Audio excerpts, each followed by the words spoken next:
Have you ever imagined having a normal life, but after turning down the most beautiful girl in the class, she turns into a yandere, holding a tarot card and saying that today you're going to die? That's exactly what happened. She grabbed his arm tightly, but Young ran away because that beautiful girl had turned into an ugly monster that wanted his body. But how could something like this happen in a world that was supposed to be normal? Somewhere, the protagonist drops his groceries on the ground. He looks up, stunned. He stammers that there was a giant snake. A set of claws grabs a building beside him. The young man is shocked by this.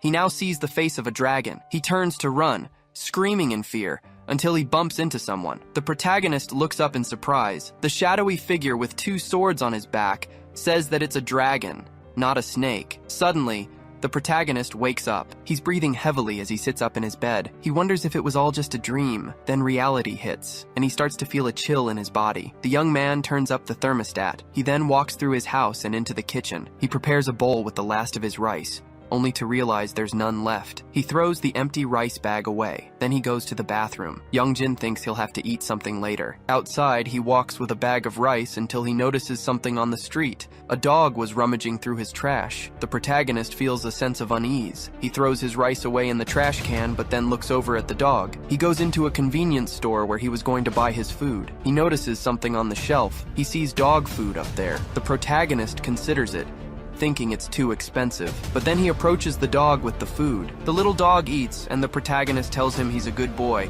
and shouldn't go through the trash again. But the dog leaves the sausage aside. It watches as Youngjin walks away. The protagonist continues walking through the city and opens his earbud case. He puts them in while looking at his phone, where a notification wishes him a happy birthday. The young man looks up at the city skyline. At Sampo High School, first-year students are told to close the doors. Someone comments that he's definitely an ENTP because he doesn't plan anything. Another girl asks Young Ji where she's going, and she replies that she's headed to class 5. There's going to be a tarot reading there. She asks Ji to give her feedback after the reading. The others say it's intriguing, but necessary. But it was very expensive, costing 10,000 won. Youngjin thinks about how she can make so much money in a single session. It's no wonder certain groups keep trying to convince people. He wonders if they're naive or something. If it were real, people born on the same day would have the same personality. If they just thought about it for a second, they'd realize how strange it is. He has a lot to say, but figures it's better to keep it to himself. Just then, a friend slaps him on the back, wishing him a happy birthday. Youngjin asks what that was, and his friend says it was a fresh birthday bun. It's not much, but it's a birthday present. He didn't know which kind he liked, so he got a variety. The protagonist asks if he's really giving him bread as a birthday gift. His friend replies that it's a happy birthday with a bun. Youngjin offers them to his other friends, telling them to take one. He asks if there's anything to drink and grabs a juice box. They mention they should get something to eat after school and ask if the protagonist has dinner plans with his family. But the protagonist's expression darkens. He asks who goes out for dinner on their birthday, and says they should just finish school quickly. Suddenly the door opens, and a classmate wishes the protagonist a happy birthday. He tells him to be careful today, because he had a dream where his teeth broke, and the people around him were getting hurt. The protagonist asks if he grinds his teeth while sleeping, but the classmate says his dreams end up coming true, just like last time. His friends say the way he gets nervous is annoying, so they should make a bet in case they don't get hurt, for 10,000 won. His friend says he bets 10,000 that he'll get hurt. 10,000 saying Youngjin will get hurt today, tapping the back of his neck. Another classmate makes the same bet, and they start to playfully surround him. The protagonist runs away. Then, a broom taps both friends on the shoulder. A voice warns them it's 5,000 for not getting hurt, and that he'll protect Youngjin. His friends start arguing about it. The protagonist opens the door to leave the room. He thinks his classmates have too much money. A girl runs past and bumps his shoulder, knocking several cards from her hand. The protagonist apologizes and she says it's fine. He helps her pick them up, but then notices something. He wonders what that card is. It's the Hanged Man from the tarot deck, which means loss and suffering. He says he's picked up everything that fell, but the girl grabs his hands. The protagonist is surprised and asks what she's doing. The girl just stares at the cards. Youngjin doesn't get it and tries to understand her actions. The girl asks if it's his birthday today. The protagonist confirms it. She takes the cards from his hand, saying she'll read his fortune and asks if he wants to pick a card. She tells him not to be boring and just pick one, while Youngjin tries to refuse, as he's really not a fan of these things. His classmate tells him he hasn't gone far and should stay put before he gets hurt. He must remain still to avoid serious injury. The protagonist starts running right after, but his friend warns him that the teacher is coming. The girl notices a card on the floor. She squats down to pick it up, seeing the death card, Major Arcana 13. which signifies rebirth. Another girl asks what Huisu is doing, but the girl just turns and walks away with her friends. Time passes in class, and the teacher explains that's how things happen. Youngjin takes notes until he suddenly falls asleep. The teacher asks if they need some cold air to wake up, telling someone to open the window. The protagonist looks at the guy next to him and asks what page they're on, joking that he's something else while the teacher lectures them. Then he notices something pass by the window. The protagonist is startled by it. He wonders what that was. A teacher asks for his name. He's been staring into the hallway for a while. His friend answers that it's Kwon Youngjin. The teacher asks if he wants them to open the hallway window, but the young man says no, explaining that there's something out there. But when he looks again, no one is there. The teacher asks who the student next to Youngjin is, while the protagonist thinks he might have seen it wrong. He quickly opens the door and leaves the classroom. He wonders what that was earlier. Suddenly, someone approaches from behind and wishes him a happy birthday, tapping the back of his neck. Youngjin turns around, wanting to know what the problem is, but Sihu just says it's him. The protagonist is surprised. The guy asks if Youngjin can do something different with his hair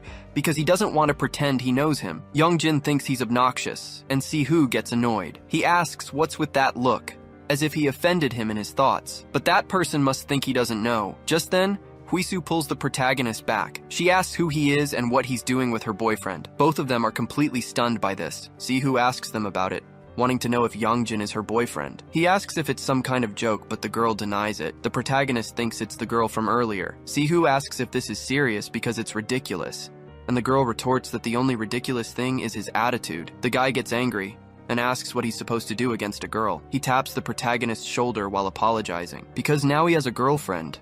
And that's great since Lee Huisu is rich. Now he's no longer poor, he says, trying to provoke him. Then he walks away. Huisu asks if he's okay and what the other guy said, but the protagonist pulls away from her, asking what she's doing since he's not her boyfriend. He questions what will happen if rumors spread about this. Huisu replies that she would actually like that. She asks if she can go out with Youngjin. The protagonist asks if this is some kind of joke, but the girl denies it, saying she really likes him. Youngjin refuses and apologizes to her. The girl stays behind, looking at him coldly. Over the next few days, she followed him everywhere when he was with his friends.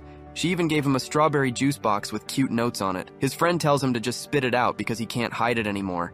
He wants to know if he's really dating Huisu, but the protagonist denies it. Then another friend tells him his girlfriend is at the classroom door. The girl calls out Youngjin's name. The protagonist is shocked, wondering why this is happening so suddenly. She continues trailing him. Finally, the protagonist stops in his tracks, warning her to cut it out before he gets angry. The girl pleads with him not to be like that, but Youngjin tells her to stop again, wondering if she's crazy. Huisu says she'll try harder. The protagonist replies that she doesn't need to try, since they don't even know each other. But the girl insists that she loves him. Youngjin says he'll have it her way then. He breaks up with her right there. From now on, they are strangers. He walks away, leaving her behind. The girl covers her face with her hands. Later that day, the protagonist walks home, checking his phone on the street as more messages pour in. His friends say he's dating Huisu and that it would be cool to go out with her friends. They tell him he should just admit it. The protagonist types that it isn't true and hits send. Then, he looks up and sees the dog in front of his house again. That little puppy stares at him relentlessly. Youngjin thinks it must be looking for food again and just hasn't left. He walks up to it, then heads inside his house, glancing back at the door. The protagonist enters his home and sets his groceries on the floor. He looks in the mirror for a few moments until a drop of water splashes down, signaling the start of the rain. The rain is relentless. Moved by the sight, the protagonist dries off the dog, which is now inside his house. The dog shakes off the water, soaking the boy, then looks at him and runs off. The protagonist asks if he's making himself at home, seeing the dog under the blanket. A smile spreads across his face. He puts out some food for the dog, remarking that seeing him like this makes it seem like his owner forgot him or abandoned him, though he suspects the dog never had an owner to begin with. The dog walks over and climbs onto his legs, getting close to the boy and looking into his face. Then, the dog places both paws on his chest and starts scratching him. Youngjin asks what the problem is. Today has been full of surprises, and this dog is one of them. Suddenly, the dog stares fixedly at the window.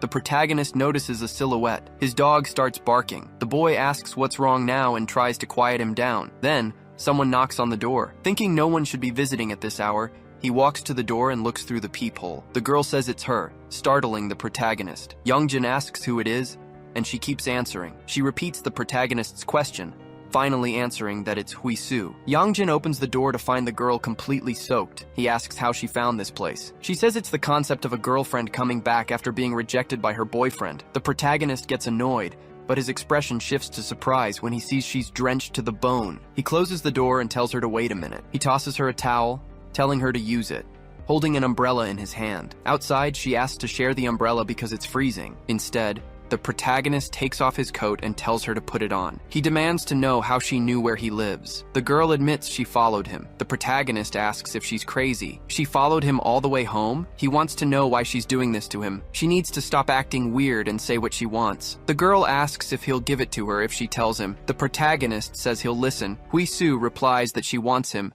leaving the protagonist surprised. He asks if she's serious.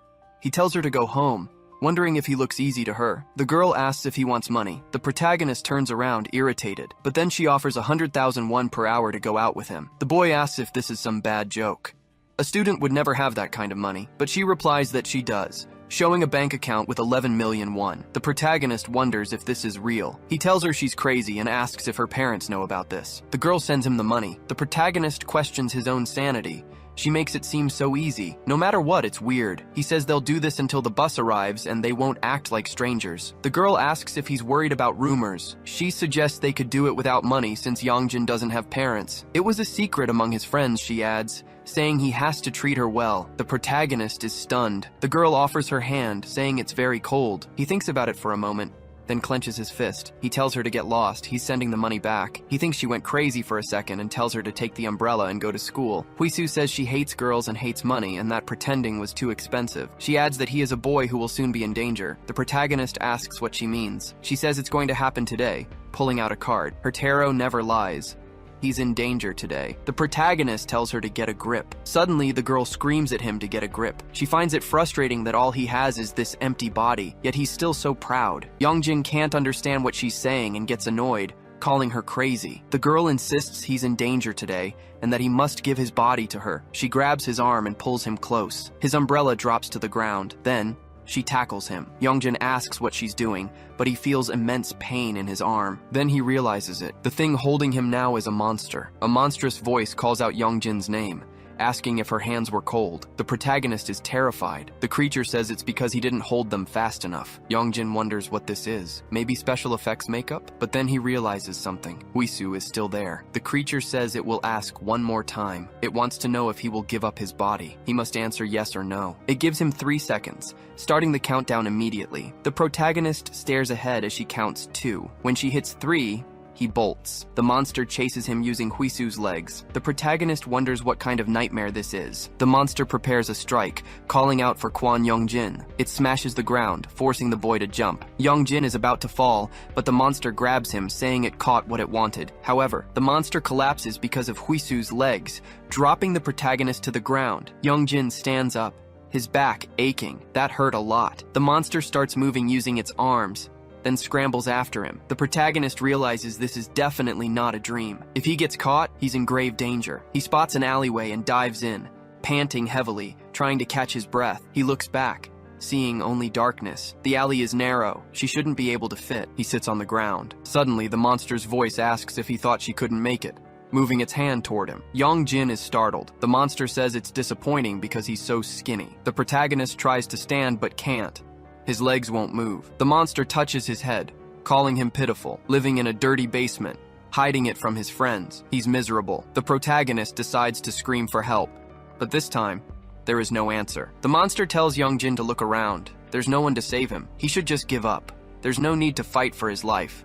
If he answers, it will let him live. Instead, the protagonist breaks free and runs. The monster calls his name, asking if he's serious and why he's resisting so much. It didn't say it would take his life. He just needs to hand over his body. It will make things easier for him, just like Huisu. It tells him to come back, repeating the command, and then attacks the protagonist with force. The boy loses consciousness. The monster looks at its own hand. It says he was supposed to just come here, but now it has damaged his body. It gets furious, realizing there's nothing to be done about it now, saying it's very disappointing that this happened to his body. The protagonist wonders if this is real, if he's going to die like this. But when he thinks about it, Living like that wasn't necessary. Maybe it's better to just die. Then he realizes something. These dreams might not be just superstitions. The monster says that if it can't have Kwon Young-jin, it will destroy him with this. It opens its mouth to attack the protagonist. Young-jin just accepts his fate until the dog starts running towards him. Then it leaps towards the monster. The creature is defeated in a single blow. The dog transforms into a shaman. Young-jin watches this in his final moments. He is now behind the supernatural being. The shaman cleans his sword, speaking of the year of Gaijin, the month of Jeongmyo, and the day of Byung-sul, wishing Kwon Young-jin a happy birthday, revealing that he is his descendant. Sometime later, the protagonist wakes up back in his house. He notes that it's hot and he's sweating a lot. He starts tossing and turning in bed. He sees the time and several notifications on his phone, including one from his friend Song Gun, asking if he got beaten. The protagonist gets up, wondering what time it is. He's running late and starts grabbing his clothes, having overslept. Then he remembers what happened, the monster attacking him. The protagonist looks at his completely regenerated hand. He thinks to himself that he's alive, and wonders what happened, because that was Lee Hui-soo. Suddenly his teacher calls him, later, near the statue at Sampo High School. A teacher wonders why this thing is still on and who messed with it. The protagonist walks through the gate, wondering if Hui-soo will show up today. He sighs and walks away. As the day goes on, people start heading out for lunch. Some girls comment that Hui-soo seems weird and that they need her to read their fortunes, adding that it's annoying. The protagonist looks through her classroom window and sees the girl talking normally. He wonders how she can seem so okay, and if he should go find out what happened yesterday. His friend points out that he got to school at lunchtime, and that he ignored his messages, only to show up chasing after his girlfriend. Youngjin tries to deny it, saying he was busy yesterday. Then he notices the girl looking at him. His friend mocks him for showing up just to find his girlfriend. He adjusts his glasses, then asks Youngjin why he's crouching. He asks if he got excited when they looked at each other, adding that he's jealous. But he also says it's pathetic for him to be groveling like this. Later, the school day ends. The protagonist thinks that he can't remember, but he was about to lose his life. However, he doesn't know what happened after that or how he got home. If it were a dream, it would make a lot more sense. But if it wasn't a dream, he wonders how he received the 100,000 won from Hui-soo. He considers asking her, but then remembers his arm looked normal. His day continues, and in the nurse's office, the nurse asks if anything is wrong. She asks if he ate something, since nothing seems out of the ordinary. Since the bell rang, she says he can go. Youngjin walks out with his phone, thinking he didn't even pay attention in class. Then he passes a door and Hui-soo says, "Excuse me?" The protagonist is startled, and she apologizes for it. She says she heard he went to the teacher's lounge and decided to wait. Youngjin wonders if her hobby is stalking him, and if she can't just act normal. The girl says she didn't mean to bother him and that she's sorry. The protagonist looks around, noticing no one else is there. He tells her they should go somewhere with more people, because she could attack at any moment. The girl tries to deny it, saying she was possessed by a ghost at the time. It's a long story, but the protagonist notices something different. The girl apologizes for hurting him. She says she's really sorry, right as a statue appears behind her. Youngjin asks why that thing is there, but the girl doesn't understand. He continues, saying that it's the statue from the main gate and it wasn't there before. Then the statue moves and gets ready. It shoots towards them. Hui-soo shouts for the protagonist to run with her. They both try to escape from the statue. Youngjin asks what she did this time, and the girl says she did nothing. The protagonist questions this, since she did the same thing yesterday, but Hui-soo says she'll explain everything. It wasn't her, but a ghost named Songaski. Youngjin tells her to shut up and run, because that statue is fast, and at this rate, they could die. Then he sees a cart full of basketballs. The protagonist starts throwing them at the statue in a large barrage. The balls fly towards the spirit, but it readies its feet, leaping over the massive attack. It lands, and the two protagonists change direction. Youngjin says they'll find more people this way, but the girl pulls something out of her jacket. It's a bag of beans, which she throws at the athletic statue. The spirit's eyes turn white, but it blocks all the beans with its hand. Youngjin asks what she's doing. Then he realizes they're near the school's exit gate. He tells her to get outside. The statue keeps running as the protagonist quickly closes the gate. They both hold onto the metal bars, breathing heavily. The statue stops there, staring at them, but it soon turns to leave, and they wonder if it has given up. Until Hui-soo notices something strange. The statue was using the flagpole from the roof as a pole vault. The protagonist wonders if it's lost its mind. He looks around and spots a cart. The athletic statue moves quickly, but the protagonist tells Hui-soo to move. He shoves the cart, hitting the statue and making it fall. The spirit falls towards a trash can, getting pinned to the ground right after, but the statue starts to get up, annoyed that it's dirty. The protagonist says they should leave, but the spirit moves right in front of him. It lunges forward with a strike at extraordinary speed, grabbing the protagonist and lifting him off the ground. The statue stares at him coldly as the protagonist groans in pain. Huisu tries to tell it to stop, while a breathless Yongjin keeps smiling. The girl, out of options, pulls something from her jacket. She takes out a blessed bracelet.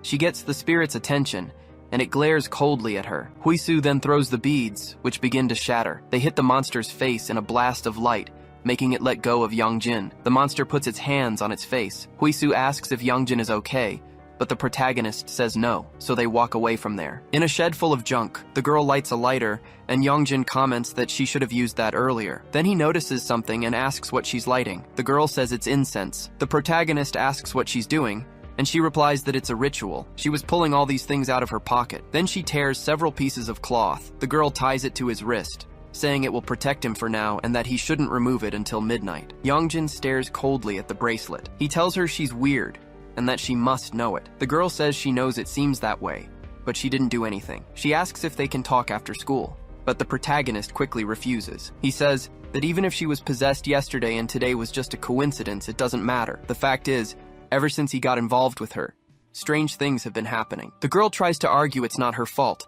and Yongjin thanks her for saving him, but none of this would have happened without her, and they should stop pretending they know each other. The girl remains silent as the protagonist says goodbye. She looks down, saddened. As evening falls, the protagonist arrives home. He presses a button and then looks at the bracelet on his wrist, remembering her words not to remove it until midnight. He wonders what she's planning now. He rips off the cloth and throws it away. He enters his house and flips a switch. The lights turn on, revealing the dog on his bed, which startles him. The protagonist quickly understands the situation. He says, "So you've been here the whole time," but the dog just sits and stares at him. Yongjin comments that it must be hungry. He puts the sausages on a plate. The dog just stares at its food, doing nothing. Meanwhile, the protagonist lies on his bed, using his phone, until a voice says it's happening again, complaining that it was the same food again, startling the protagonist, who quickly turns around. The dog also turns to face him. Then it tells him to bring some real food. Even though he's starving, he'll have to eat this for now. Next time he should set the table properly. The protagonist stands up, and the dog asks what he's looking for. Yongjin wonders where that voice is coming from. Then the dog says he can finally hear it, and that it's right there, a smile spreading across its canine face. They stare at each other, and the protagonist picks up the dog. The dog gets angry and yells, wanting to know what he's doing. Yongjin drops him, completely stunned, thinking that his dog was talking, and wondering if he's going crazy, if this is schizophrenia. But the dog tells him not to deny reality, because it knows it's crazy to just show up like this in front of him, throwing the blood-stained clothes in the young man's face. Yongjin is shocked and sees the clothes with a torn-off sleeve. He throws it away and looks on in fear, asking if he remembers what happened yesterday. All of Yongjin's past memories come flooding back. He grabs his arm and asks what that dog is. The dog says he should be the one answering that, since he's the one walking and talking, wanting to know if this is the first time this has happened. The protagonist wonders how it can ask that, but the dog tells him to call someone else, like the one who created him, because it needs to understand his family. But the boy replies that he has no one. The dog asks if he's saying his family is gone. Yongjin stands up, asking why it's suddenly talking about this and that he doesn't know any other family members. Then he opens a bottle of water, thinking it's just a stray. The dog reflects that he survived thanks to its power, and that it doesn't seem to be in the wrong place, wondering what happened while it was away. But it asks if the kid isn't going to thank it for being saved yesterday. Yongjin questions this and says it must be a monster then. But the dog gets angry, asking how he could say such a thing, because it's actually his ancestor. Yongjin questions this, saying his ancestor is a dog. So that means he's actually a dog.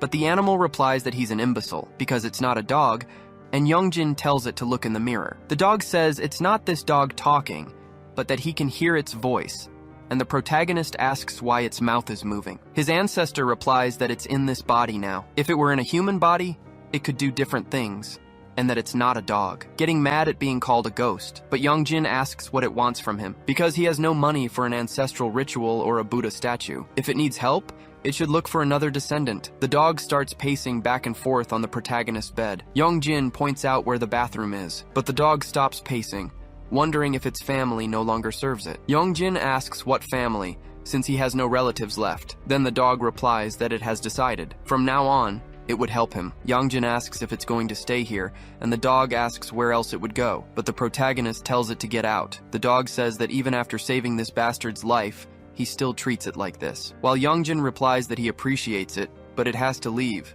as he's just a broke student, so he can't take care of an ancestor until the dog notices something. There was something moving past the window. It jumps up, and the protagonist tells the mutt not to scare him, wanting to know why it's barking now. But the ancestor replies that there's something outside, and the protagonist questions it. Then the dog asks what he brought here, with the statue walking outside. Youngjin asks what it means, but the ancestor tells him to go outside, and the protagonist asks why. The dog says it's right out front and not moving. Youngjin grabs the dog and tells this flea bag to stop it and get out, until he also feels the pressure and gets scared. His ancestor pulls his hair and tells him to get up now. Walking outside his house, the dog guides him. Youngjin is surprised because it's a walking statue. The protagonist hides, wondering why it's there, but the dog asks if he knows about it. Then the young man says the statue from his school suddenly turned into a monster, but the ancestor replies that it wasn't a monster, but a spirit. Youngjin asks why spirits look like that, but the dog calls him an idiot. Spirits are entities that emerge when a soul inhabits a non-living thing. They can take many forms,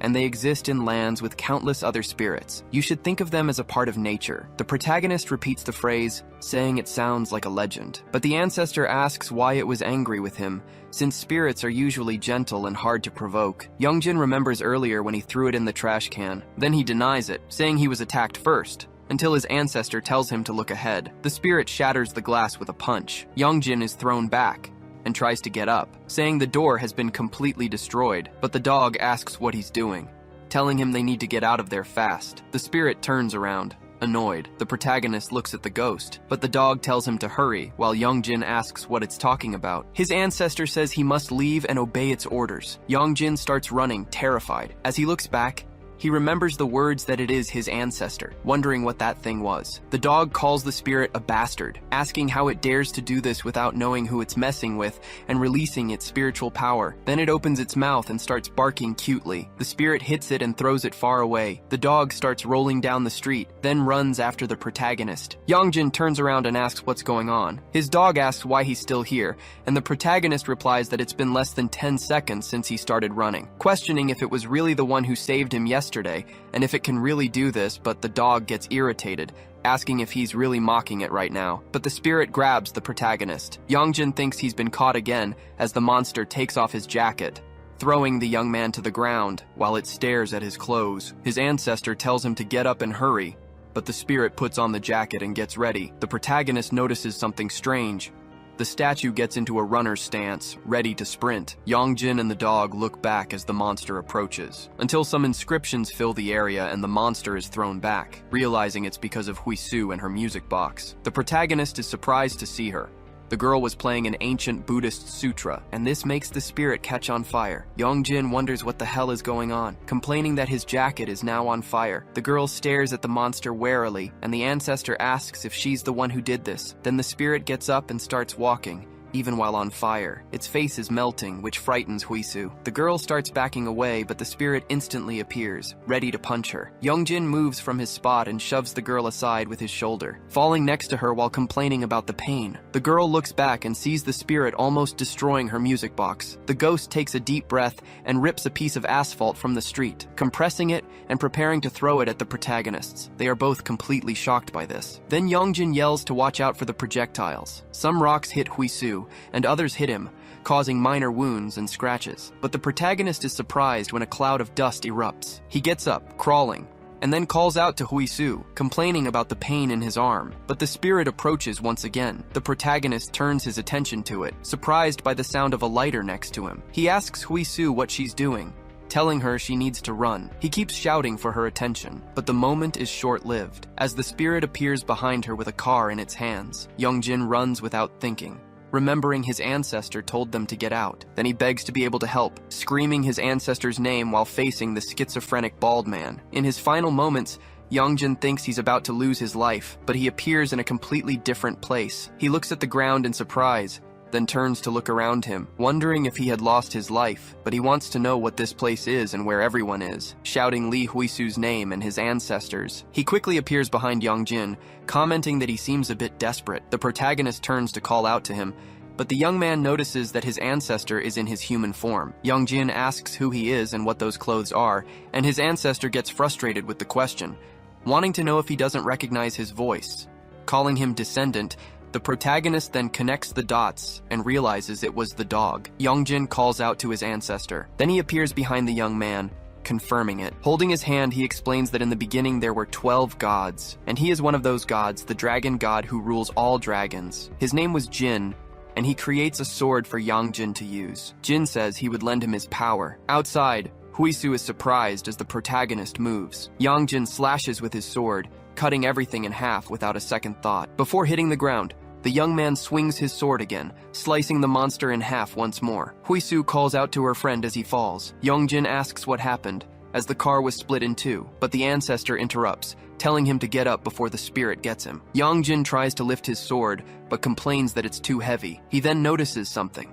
The spirit was moving. Suddenly, he's hit by a shoulder tackle. Youngjin falls into a trash can, terrified of the monster. Jin quickly runs towards the spirit's head. Then he tells the protagonist to hurry up. Wanting to know why that coward was running away, Youngjin tells him to turn around. But the spirit throws Jin off its face, leaping towards the young man. The dog shouts for him to use the sword, and Youngjin turns quickly. He makes a horizontal slash that the spirit manages to dodge. It stares coldly at the terrified protagonist. Huisu tells him to hang in there. Youngjin swings his sword from side to side, not even knowing what he's doing, but he accidentally lets it go. The sword starts spinning, cutting several flowers from the trees.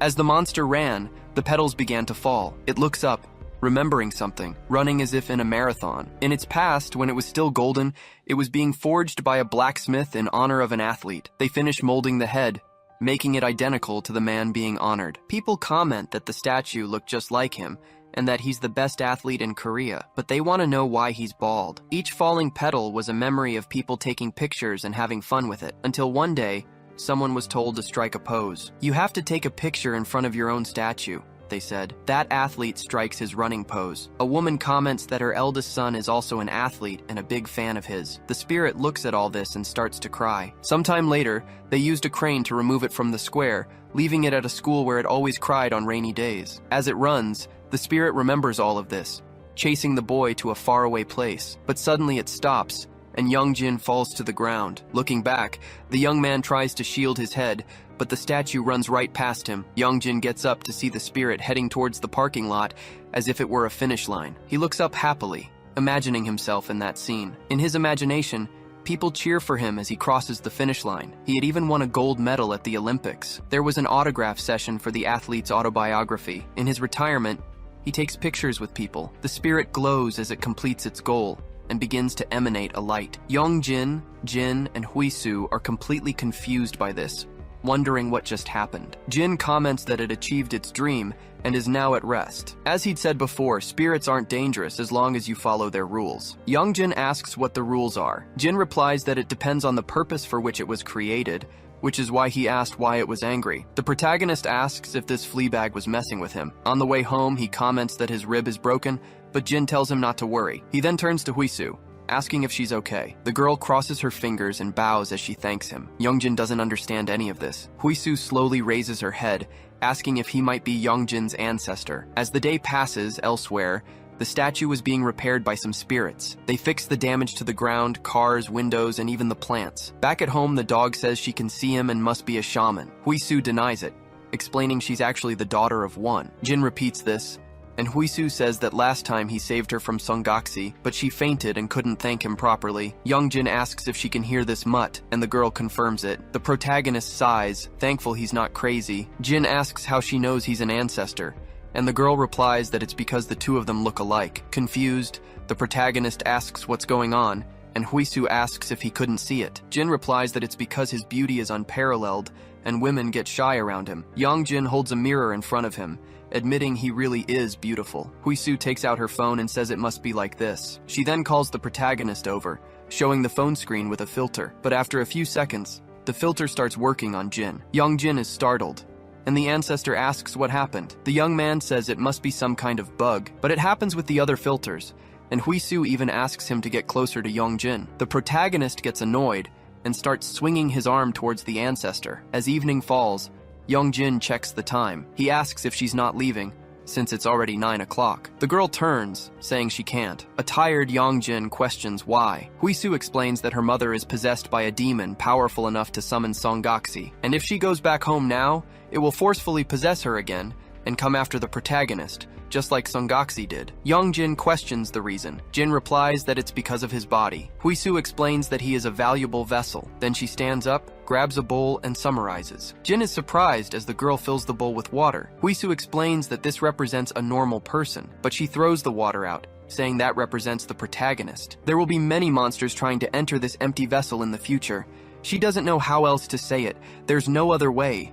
What the demons want is the protagonist. Yongjin is stunned. Jin asks if he didn't already know that, because everything was happening because of him. Yongjin remembers blaming the girl earlier for everything, and Jin points out that nothing like this happened before his birthday. Huisu thinks for a few seconds and approaches the dog. She kneels before the ancestor, asking for help. Jin replies that her mother is a shaman, as she said, wanting to know if she served and worshipped demons as gods. The girl replies that her mother didn't know. Her mother wasn't a famous fortune teller, but she was a person who prayed a lot every day. Then one day she came back saying she had received a sacred spirit. After that, her shrine, which had no visitors, became renowned for its fortune-telling and was booked solid a year in advance. But in Huisu's eyes, that thing was not a god. When she asked her mother about it, she got a slap. Her mother demanded to know how she dared to doubt. Huisu says that ever since, she's been trying to get rid of the demon attached to her mother but failed. In the end, the demon summoned Songaxi. Jin explains that Songaxi is the spirit of a shaman, which is why common methods don't work. He says he will help,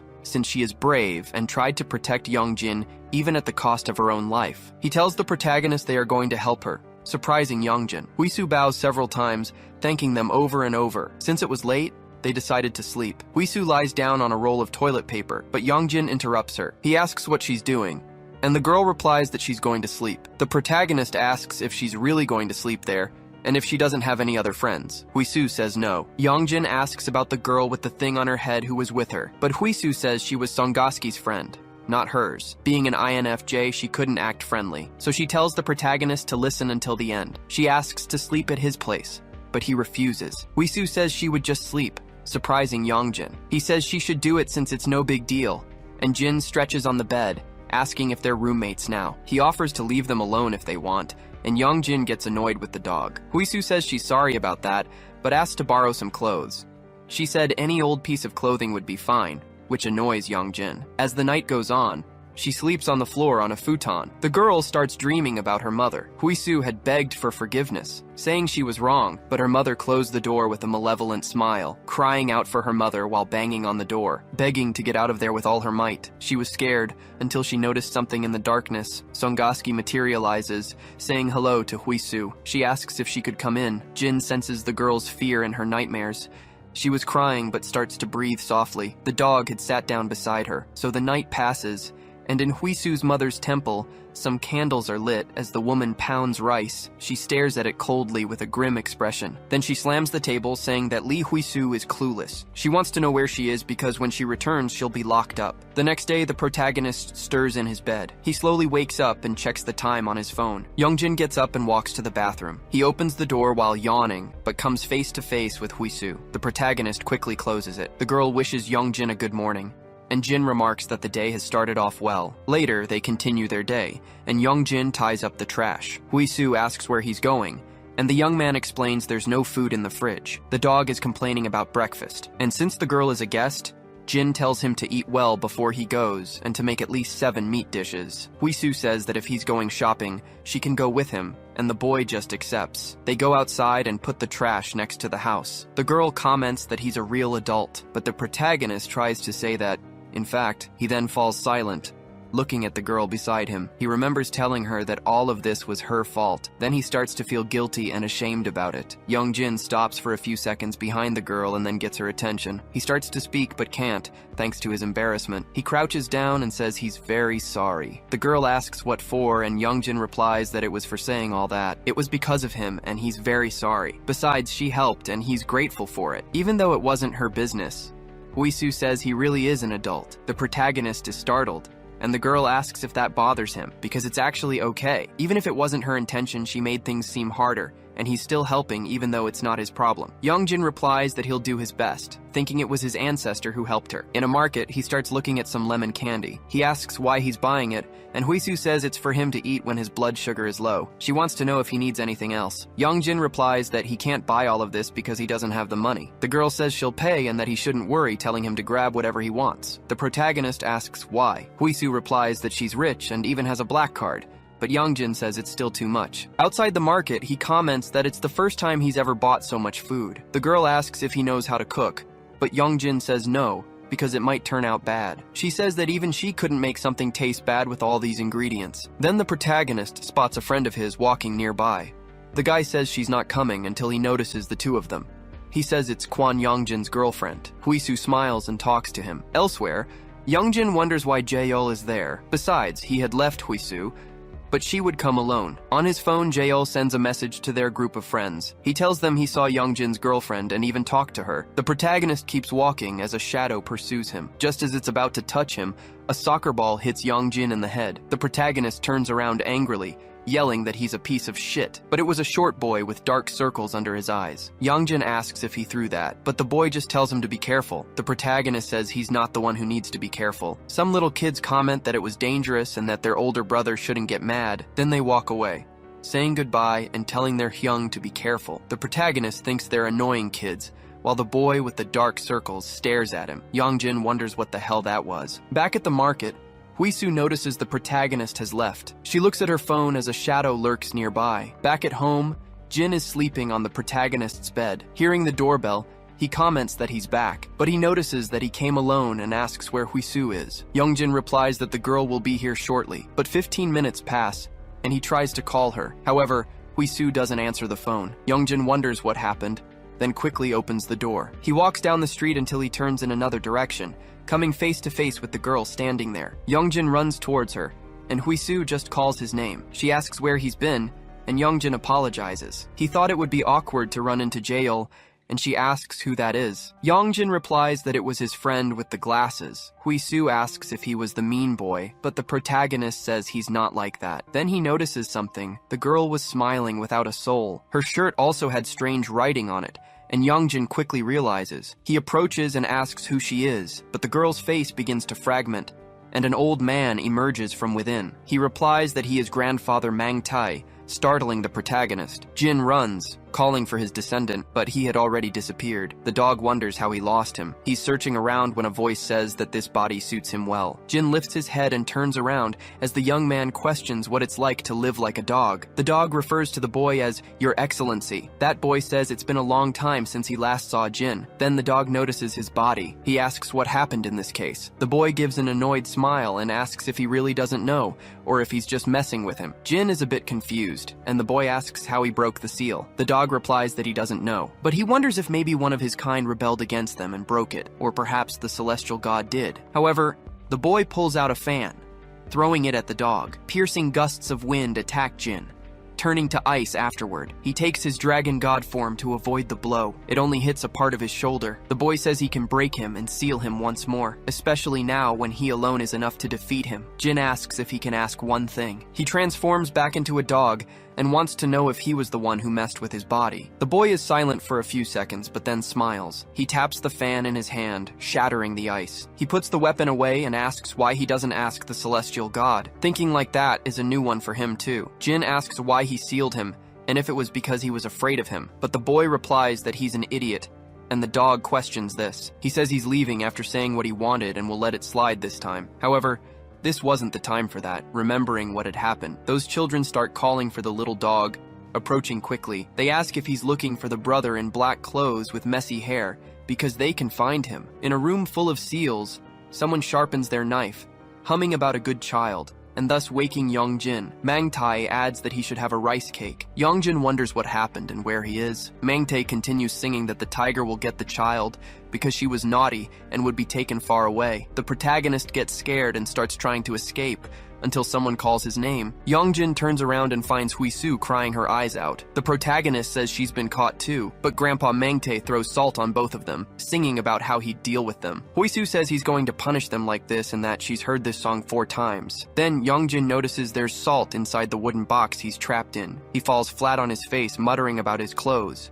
He asks if she can see it, and Huisu says no because she won't look either. Suddenly, the old man stops sharpening his tool and stands up, walking toward the 2 kids, but the noise stops, and the 2 of them calm down. Yongjin wonders if he's left and looks to the side, only to have Mengtae say that he's apparently awake, and that he's a bad kid for it. Yongjin asks why he's a naughty kid. Huisu agrees, saying they're good kids. She says the old man told them he'd give a rice cake to good kids, and he should give it to them now. But the old man asks how they're going to prove they're good kids. Yongjin asks how he's going to prove they're bad kids. Mengtae ignores him and says he must prove whether he is obedient or disobedient. The protagonist replies that he doesn't have parents to begin with, which surprises the old man.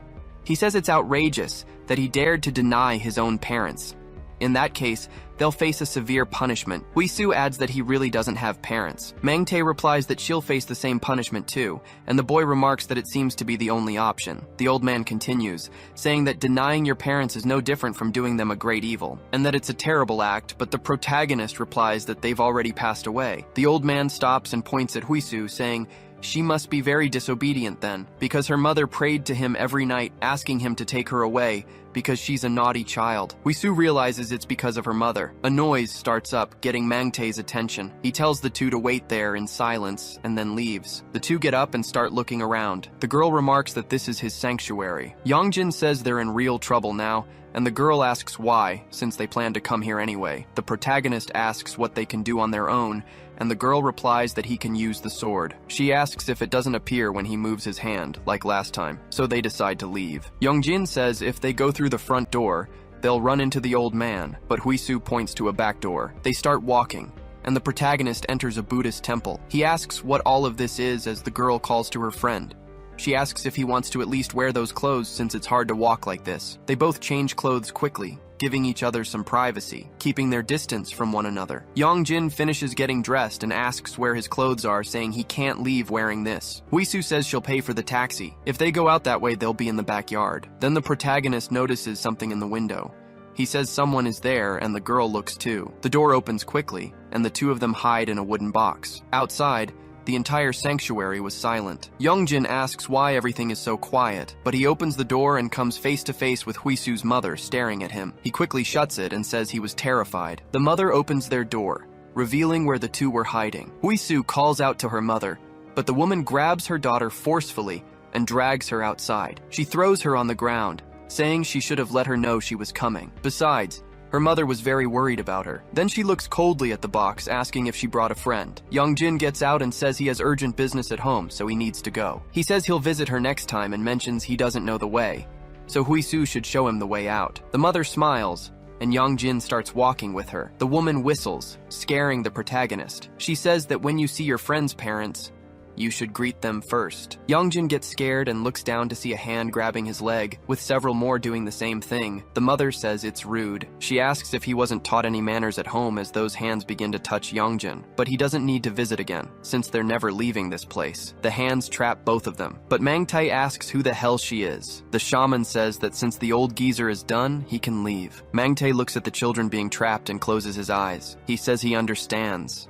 since that's how it is. Yongjin wonders if they're going to fight. The old man says they are good children, but she is a terrible mother. Bad parents are also severely punished. But the mother asks what the old geezer is thinking. He should know why he's trapped here. Then she raises her index finger, and a flask begins to trap old Mengtae. He moves his tool, but is stopped before he can do anything. Mengtae asks how she dares to challenge him, until he's completely contained and the shaman traps him. She moves her index finger down, storing him in a jar. She snaps her fingers and the jar is sealed. Then she remarks that an old man who can't even recognize his master is useless as a servant. Then she turns to the 2 of them, asking if the children have finished eating. Those spirits release the 2, and Yongjin loses all his strength. He falls to the ground, asking what's happening. The mother asks if they weren't planning on leaving. The protagonist thinks he can't move a muscle in his body, and Huisu calls out to the boy, saying those beings must have done something. But the shaman pushes Yongjin's shoulder with her foot, saying that now they must check this. Huisu calls for her mother, begging her to please stop, but the spirit replies that she knows she isn't her mother and to stop this nonsense before she puts her in a jar too. Now she should shut up and stay seated. She approaches the protagonist, saying so it was true, until she's interrupted by a song about the shaman, asking if she was there. The mother gives him a sidelong glance. They are locked in a different room. Yongjin remarks that they're here again. He says her mother is very scary, and Huisu replies that it wasn't her mother. Besides, her mom was super sweet and polite. She would never say any of those things. Huisu looks a little fearful, remembering her mother being transformed. Then she calls Yongjin's name. She apologizes for putting him in danger because of her, and Yongjin says it sounds like a farewell speech. The girl continues, saying he must think she's selfish and annoying, but the protagonist says no, even though things are weird right now. Huisu is very sorry, and Yongjin tells her not to cry and to stop apologizing. She was making it sound like it was all over for them. The girl apologizes for keeping asking for help even though he's scared too, but she can't do anything, and she didn't think her mother would do this. She saw how weakened her mother's body was. The evil spirit said she wouldn't have much time. Yongjin asks why she didn't say this sooner. The girl replies that she didn't want to burden him, and the protagonist says she already has. Huisu says this was before she was possessed by the Songakshi, and if it's too late, she might lose her mother. Yongjin calls the girl and tells her not to talk like that or apologize. He asks if there's a specific condition for swapping bodies. If the body gets too weak, it can just swap, but it didn't do that. It only sent that Songakshi. Normal people's bodies can't withstand it, so they need a vessel that can contain a god. That's what they said. Huisu says she understands, so it's trying to get into his body.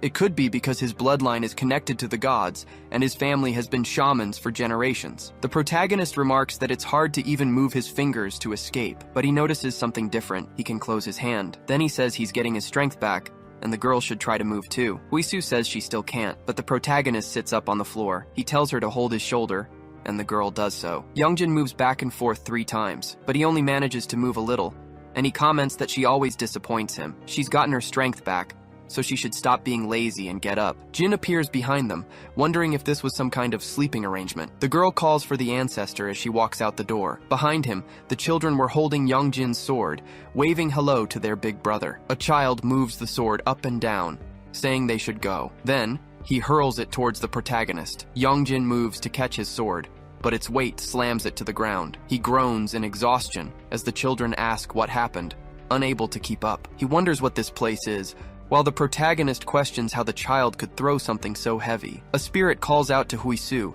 asking if this is a shaman's work and if she needs help getting up. Huisu then stands up, her expression matching the child's. The spirits comment that this place must be a sanctuary. Yongjin says the children shouldn't go this way. Then Huisu walks beside them and says she's big too, and a spirit says that Boksuni has become the leader. The protagonist wonders what's happening and if Huisu is okay, but Jin replies that they are child spirits. The girl can't control her own body, so they walk together and move for her. Yongjin says he doesn't quite understand, but asks if his ancestor knows them. Jin replies that they were spirits from the sky, so there's no need to be on guard. The protagonist thinks that they aren't human after all, wondering if they couldn't make less noise. The shaman hands a jar to her client and tells her to place it by her bed when she goes to sleep. She must never look inside, and the woman thanks the shaman for it, with several spirits on her shoulder. The shaman opens her fan and blows a kind of air. That spirit on the woman's shoulder vanishes. She comments that she feels lighter near the shaman and better after talking to her. The shaman replies that she was suppressing her energy, so she shouldn't get too comfortable. If this doesn't work, they'll perform a ritual. The woman asks how much it will cost, and the shaman tells her to just take it, because she was trying to help her and would never charge for it, which excites the woman. The shaman tells her to leave a 10,000 won offering, and the follower thanks her, but the shaman thinks that she'll need a full ritual anyway, warning her that the next time she comes, she won't be here. In fact, there will be a boy sitting here, and from now on she can talk to him, as she had explained. The woman asks about the shaman, and she replies that she'll be wandering the mountains praying for a while. He is young but has strong spiritual power, and the woman replies that there can't be anyone more powerful than the shaman. That shaman tells her to just imagine him as her, because he serves the same god. A few knocks are heard on the adjacent door. The woman asks if someone is there. The shaman denies it, moving her coffee, saying there's a cat making a mess, and maybe a rat got in. One spirit knocks something over, and another asks why it's knocking things down and if they can't put them back. Boksuni approaches a vase asking what it is and what a jar is doing in a sanctuary. But Jin turns, shouting for her not to touch it. Another spirit tells Boksuni to come back, but the vase slips from her hand. It falls to the ground, causing an explosion of energy. The spirit leaves Huisu's body. She calls out for her big sister who was on the floor. Huisu asks what happened as Yongjin charges forward, sword in hand, telling her to get out of his way. Looking back, Huisu notices there was a creature.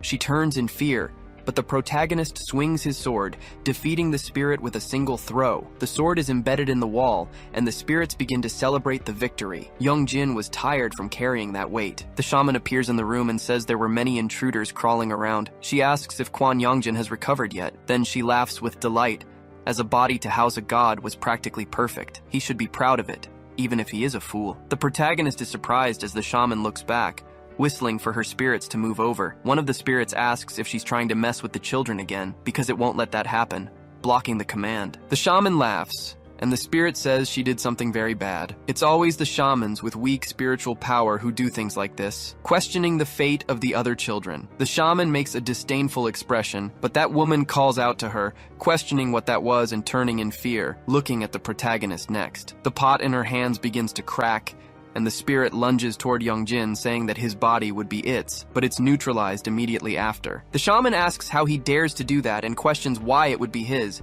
since it's actually her property. That energy begins to dissipate. The shaman says that one seemed to be gone, until an incantation begins to be recited by the united children.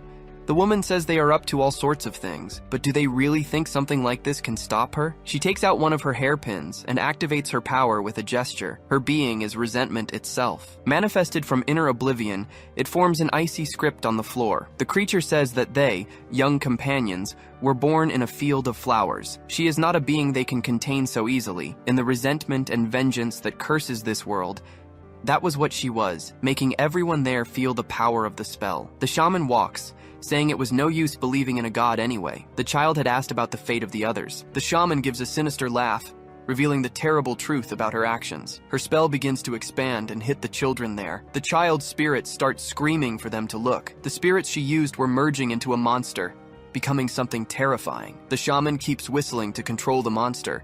It approaches Boksuni next.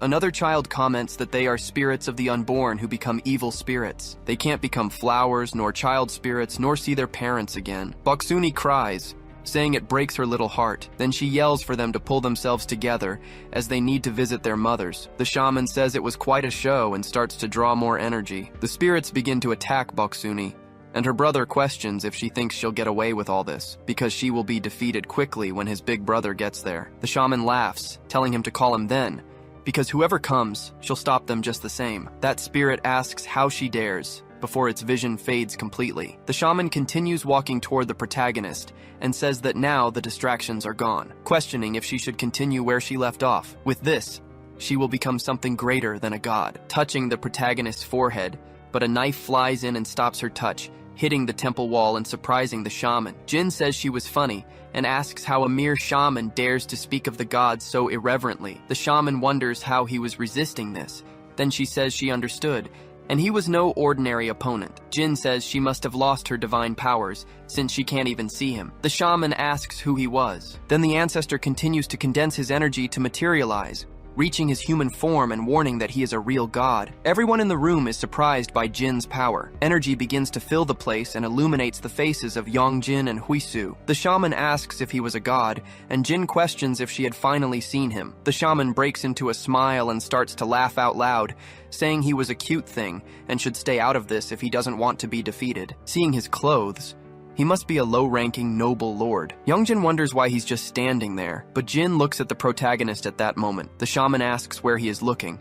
He shouldn't try any funny business, and Jin replies that he was just contemplating what to do, seeing as he possesses a poor human body. Yongjin thinks he can't be asking him to do something in a situation like this. The shaman thinks this was strange, but she understood. If he was a god, a mere shamanic ritual should be easy for him to stop, so she casts a spell. Youngjin calls for his ancestor as the spell sends his companion flying. The shaman asks what that was, and was he even a god? She thought he was nothing but a useless vessel. It would be easy for a god to take this body and obliterate him, so she assumes a god wouldn't even be in the body of a mutt like him in the first place. She questions how he dares to pretend to be a god. Then she calls out to Youngjin, asking if these scoundrels are all he's got, because she thinks the time has finally come to take his body. He must do it, and she'll show mercy by sparing his friends' lives. Otherwise, all that awaits them is a miserable farewell. However, she assumes he actually has no choice. Youngjin asks why not, since if he bit his tongue, he'd lose his life right there. But the spirit tells him to do it, because she will take his body before he takes his last breath, and now she will finally become a goddess. But Huisu tells her to stop. The spirit looks to the side, the girl's hand gripping her dress. Huisu begs her to stop and to get out of her mother's body. She's crying, but holds on thanks to her courage. The spirit looks at her coldly and clenches her fists. The shaman then kicks her away. Youngjin is stunned as the woman approaches Huisu. She asks if she knows why her life has been spared until now.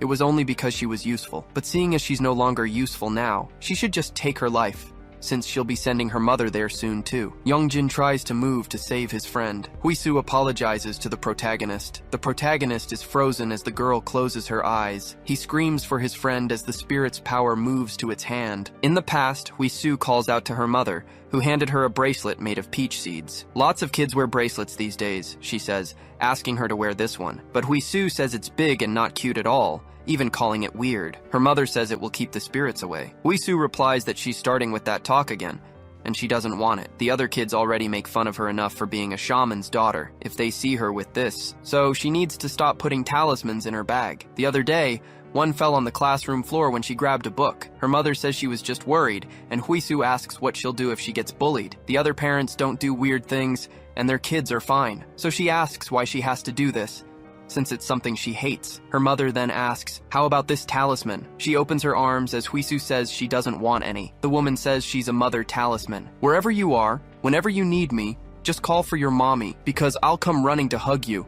That's how much power I have. Mommy will protect Huisu no matter what. The spell is broken, and the shaman starts to cry. Huisu realizes this as her mother tells her to run now. Youngjin and Huisu notice it. The shaman stands up, and Huisu calls for her mother. Her mother grabs the knife from the wall, and Huisu asks what she's doing. In denial about what she's doing with the knife as she points it at herself, she screams for her mother to stop. The shaman calls out to her daughter, saying she's so sorry for everything, and plunges the knife in. Youngjin and Jin are also shocked by the scene.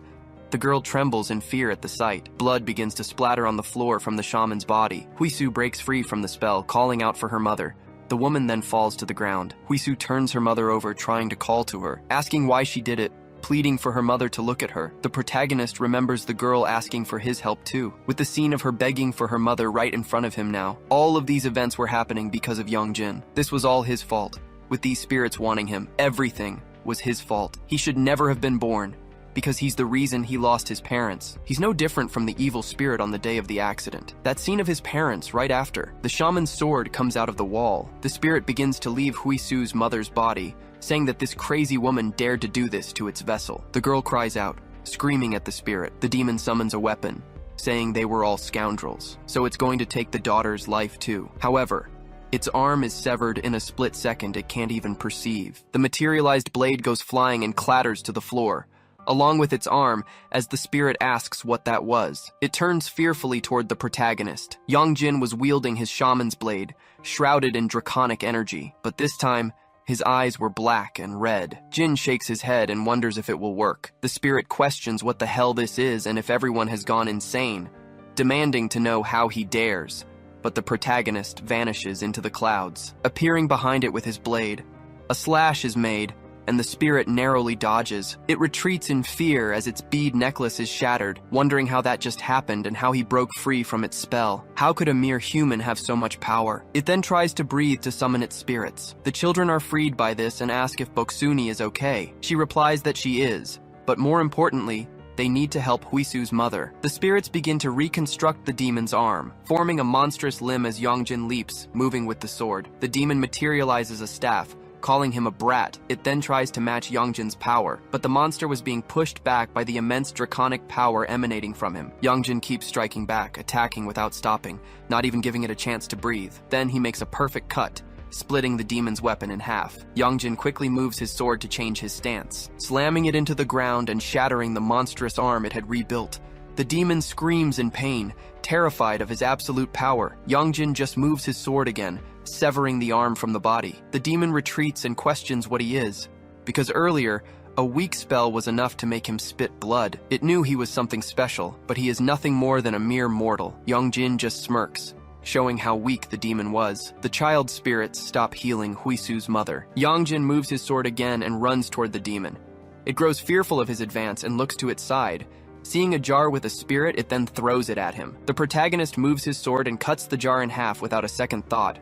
Some insects start to emerge, and the demon says he's an idiot. A spirit manifests and hurls Yongjin away. The protagonist just drives his sword into the ground to stop himself, taking no damage. He now stands before a frightening insect. The demon says that this creature is not just any demon.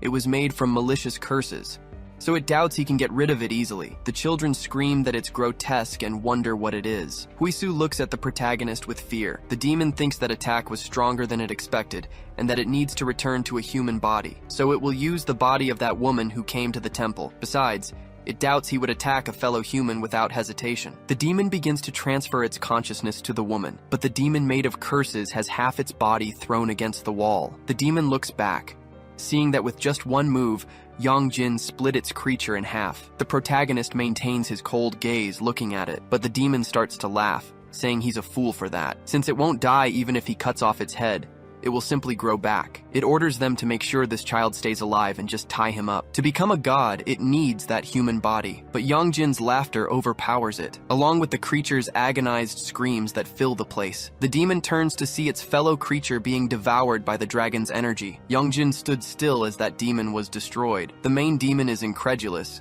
because the protagonist was smiling. It falls to the ground, backing away, because he just devoured that demon. Jin tries to approach the protagonist, but Yongjin just turns and raises his sword high, then slams it into the ground in front of him. The dog gets the message, and the protagonist turns to finish the job. Yongjin continues to approach the demon. The spirit just wonders what he is, because he is not human. There's something very wrong here. She must flee if she wants to survive, and she runs. She manages to escape the temple using her supernatural strength, but the protagonist moves in quickly and pins her to the ground. The dust begins to settle, and the entity sighs, but she's startled to see Yongjin above her, his sword raised. She tries to get up, denying the situation, but the protagonist shoves her back down. The entity becomes afraid, showing signs of great distress, asking how he dares to do this. She remembers her past, when she was about to be engulfed in flames. She screams that she was supposed to become a goddess even after all that. In the past, in a quiet village, there were several sacks of rice, potatoes, and coins. Many citizens were praying at the temple. As the shaman danced for the gods, she suddenly stops, announcing that the spirits are very pleased and should send rain tomorrow. However, the next day, the sun was shining brightly. She clenches her clothes, enraged, wondering why it wasn't raining, even after she had announced it. So, she kicks her ritual tools, angrily rejecting everything that humiliates her like this. She hasn't felt anything these days, and still needs to get a prophecy right, wondering why, and if the gods even truly exist. But, from the very beginning, this must have been her own abilities. She hears some noises and turns around, seeing villagers who witness the scene at the temple. They flee immediately, which enrages the shaman. A man comments that the priestess's powers seem to be gone because she angered the gods. They say she made a scene, breaking things on the altar, and that she was a fraud from the start. The shaman calls out to him, warning that a plague will soon fall upon his house, so he must offer a sack of rice to Joang to spare him this calamity. The man questions her about the rice, asking if it just ended up at her house, and how she dares to deceive him in broad daylight. His companion asks him not to be like that, as she has prayed for the village, but the other man insists she's a fraud, and it's all an act. This woman was given a house for being blessed, yet she dares to repay them with curses. He doesn't want to see her around anymore. The shaman says he dares to mock the shaman who conveys the will of the gods, questioning if he doesn't fear the heavens. The man asks what the will of the gods is, since the whole village knows about her lies. But the shaman says he will fall ill soon. A few days later, the villagers say it was true. It must have been a punishment from the heavens for the disrespect shown to the priestess. The shaman had warned him that a sickness would fall upon his house. And she was right. His wife and children had also fallen ill. So they called the priestess, and after she performed a ritual, they were all cured. The Park family next door has already made preparations for a Samshin ritual with her. Another woman comments that their son was taken by the tiger, and they must be suffering, trying to have another child. From sickness to the state of negotiations, it was unsettling. They must please the priestess for more services, as everything was unnerving. The tiger has taken many babies, and she mustn't lose sight of her son as Dongi has been wandering at night. The shaman keeps walking through the days, despite having done all this. That mother searches for Dongi at night, asking where he was. People comment that he seemed to have disappeared, and that they had warned her not to lose sight of him. He's probably just playing somewhere, and children always come back when they're hungry. But inside the shaman's house, the child was on the floor. A boy is very hungry, writhing on the ground. The shaman calls out to Suni, showing him food in a pot, questioning if he doesn't want to eat it. The child's eyes light up and he tries to reach for the food. The shaman approaches the boy with a dark look. Soon after, she seals something inside the pot. A child watches all of this from a distance, terrified. Back in her house, the shaman calls for Dongi, asking if he went out because children who go out at night are taken by the tiger. Inside a sandpot, the boy hides in fear. The next day, the shaman was dancing in the street. Dongi's mother was praying nearby until she saw the boy grab her clothes. She hugs her son, crying with happiness. But Dongi points out that the shaman was the one who captured him. All the villagers are shocked to hear the child say such a thing. And so, the shaman's entire facade begins to crumble. They enter her house with torches and are horrified. Inside the bamboo pots were the belongings of the missing children. The parents begin to cry in despair, screaming for her to bring their children back, calling her a wicked creature. But the shaman tells them not to make her laugh, because they all wanted this. They all asked for their selfish wishes to be granted, regardless of the price. It was their greed that offered up the children. They are terrible fools for it. The villagers shout that she is the wicked woman and that the heavens will surely judge her. The shaman tells them not to be foolish. If such things existed, their children would never have met this fate. A villager grabs a torch and throws it at the shaman. The fire spreads through the house surrounding her. She says that gods don't exist, but she does. That being that existed, with a dark expression on her face. With her departure, she vows to become a deity, one that curses them, and whose goal is to become a goddess. Back in the present, the spell circle begins to surround the two of them. Inside the mansion, everyone notices that the pots were moving. They then shatter, releasing dozens of spirits toward the fight. The spirits become arms for the shaman, and she says that the time for revenge has come, lunging at the protagonist, but he simply dodges the attack by jumping. He plants his foot on the ground and runs from the other blasts. The shaman says that every one of them would be defeated by her hands, creating a sphere of dark energy to hurl at the protagonist. The children shout for Youngjin to be careful, but Suni tells them to wait a second, because compared to the entity, Youngjin doesn't even seem to be taking it seriously. Holding the sphere with ease, he pulls his sword from the ground and charges at the creature, appearing behind her with his weapon, delivering a swift strike that neutralizes the creature's arm. The entity falls to the ground, trying to regenerate. Then, it launches its final attack in an attempt to defeat the protagonist. The energy hits the protagonist, but he jumps to dodge it, soaring high with his sword. That dragon energy begins to appear, creating a complete dragon behind the protagonist. Surprising everyone, Jin thinks that was incredibly powerful, wondering what that boy is. Jin charges at the creature once more, but an open fan sends a wind forward, stopping them both with a frosty wind that repels them. The creature begins to be undone by that energy, and Youngjin is thrown far away. Then, the fan closes, with the protagonist on the ground. He's a bit confused by it all. The spirit says that all currents must be dispersed, and sends more clouds. Youngjin returns to his normal form, and the spirit uses Telos. His sword is lost, and the young man is thrown back. Ya, the god of the earthly branches, was now there. He looks coldly ahead as the spirits approach, saying their big brother has arrived. They tell him there were some scary beings, and a human was defeated. The shaman entity keeps moving and scares the children, who ask what it is and what it means, because this was the power of the gods, and she wants to know how he has it. Ja replies that it's because he is a god, a divinity of the earthly branches, the Lord of the heavens. The shaman asks about this, wanting to know if he is a real god. The children are frightened and the shaman cries, moving closer. Then, she grabs his clothes, asking why. Why were her prayers ignored? Why didn't he visit her even once? She searched for him desperately, but he never appeared. If he had helped back then, she wouldn't have ended up like this. She asks how he could let her lose her life and ignore a human who prayed. Ja pulls away,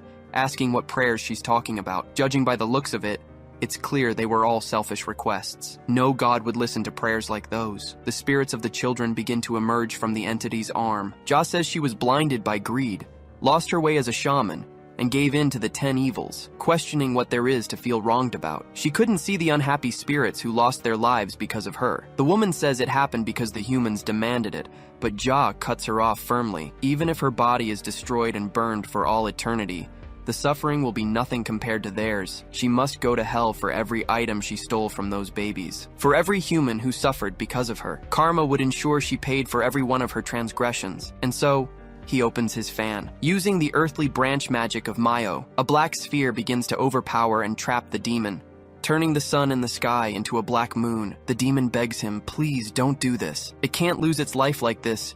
He must have mercy. Just this once, he should spare it. As the black moon approaches, Ja finishes it off using Talos. Not even dust from that monster remains. The spirits comment that it was cool, and Ja asks what happened to the human. Boksuni says she was hit by a dagger. Ja approaches the temple, facing Huisu and her mother. The girl stops crying as the deity gets closer. As a reaction, she protects her mother's body, but Ja simply says that fortunately she's still breathing. He then sighs and opens his fan once more to use the divine magic of the earthly branch, this time using the Mai of the flowering meadow, creating a flower above the two of them. That was the flower of life, which begins to touch the shaman. Her wounds start to regenerate, and her life begins to flourish again. The children say it's a beautiful power. Finally, Ja closes the fan with Telos, and the woman is healed. Huisu calls out to her mother, and the deity says she shouldn't worry, as she was just sleeping. The girl touches her mother's face, who just smiles. She starts to cry, and the spirits say it's a relief. As you can see,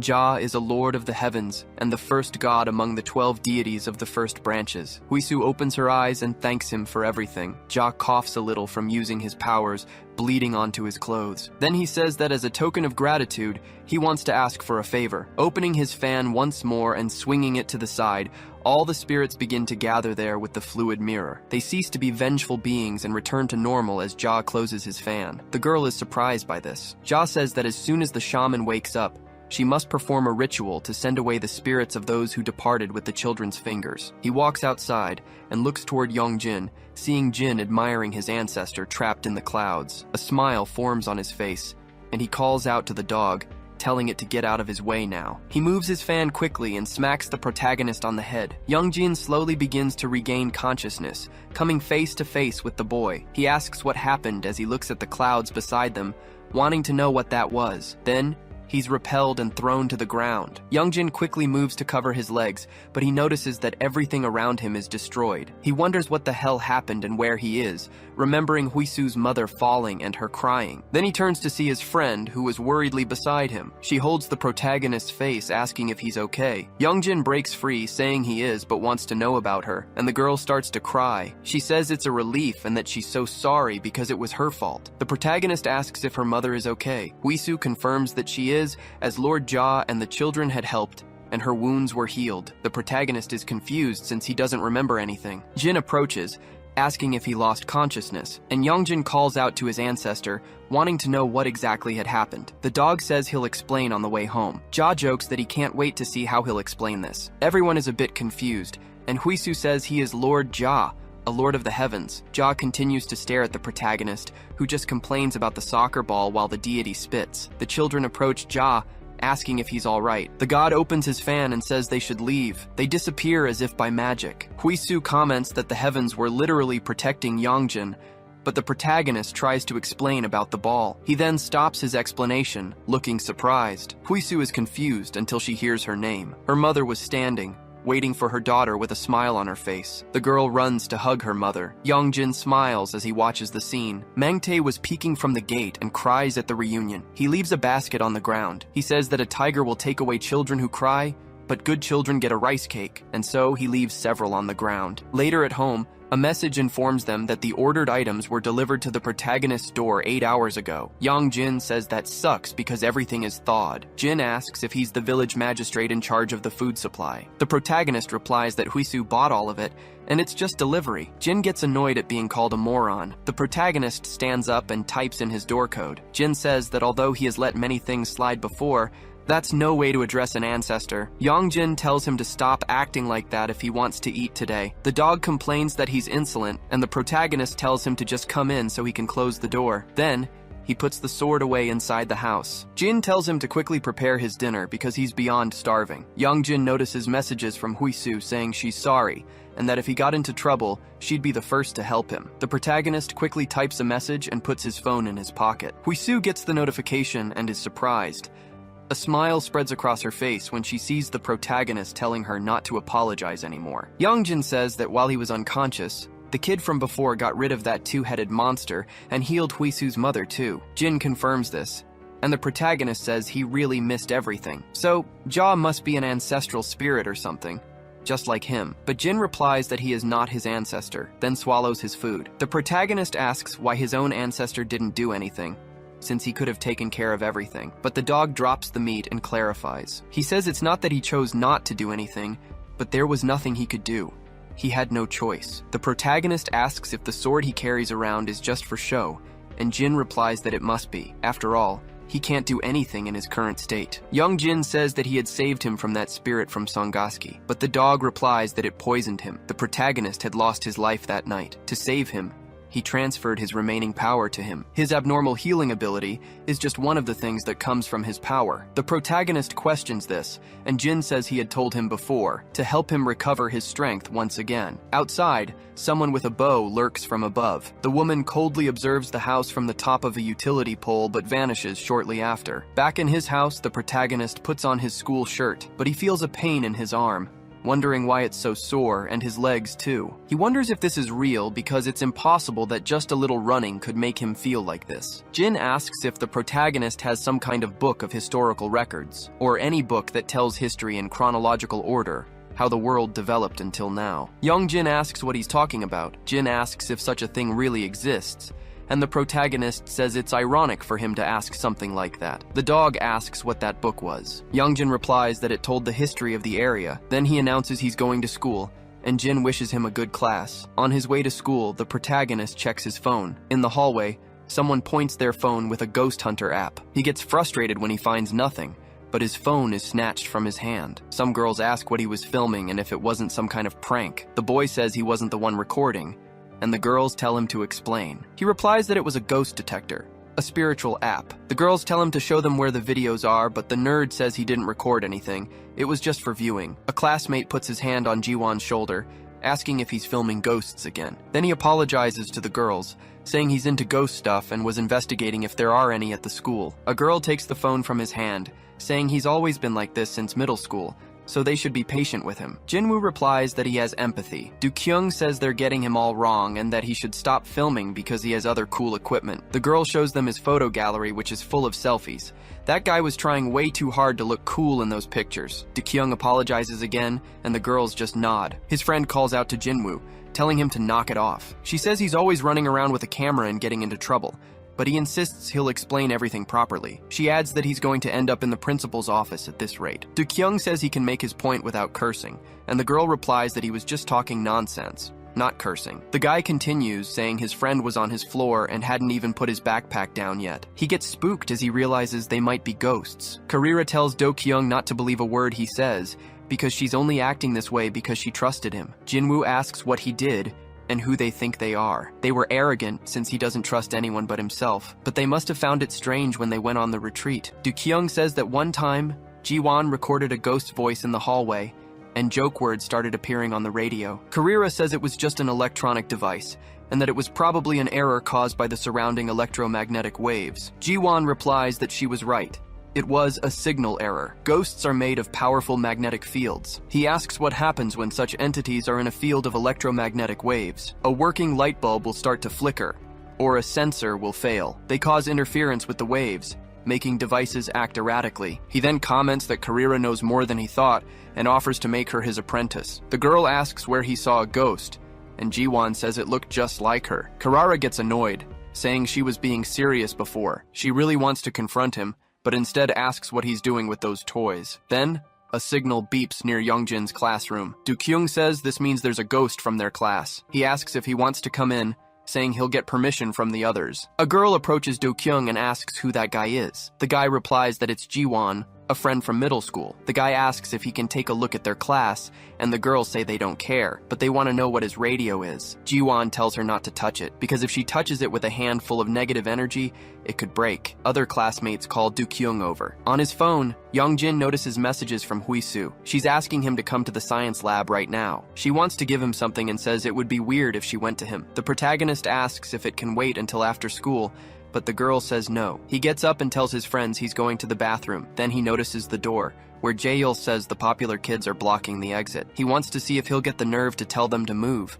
There has to be a way to leave through the front door, since he wouldn't dare go out the back. Do-kyung notices the protagonist standing there, so he tells everyone to stop blocking the door and smiles at Youngjin. His friends comment that he's the man, because all he had to do was stare at the guy and everyone cleared out. Youngjin approaches the door and walks past Jiwon. Suddenly, his radio and all his other devices start blaring about destruction and chaos. Do-kyung asks what that was. Jiwon says it's a ghost detector and it must have gone off when that boy walked by. It seemed like they had found the class anomaly. In the lab, Huisu hands him a bracelet. She explains that her mother made a small one for her and wanted to give one to him too. The protagonist asks if she only called him here to give him this. He takes the bracelet and tells her to thank her mother. Huisu then asks if he's going to wear it now. The protagonist says that if he wears the same one as her, she finishes his sentence, saying people will think it's a couple's bracelet, but it's just a rosary, and other people at school probably wear them. Besides, he's the only one who would see it as a couple's bracelet. She insists he should put it on,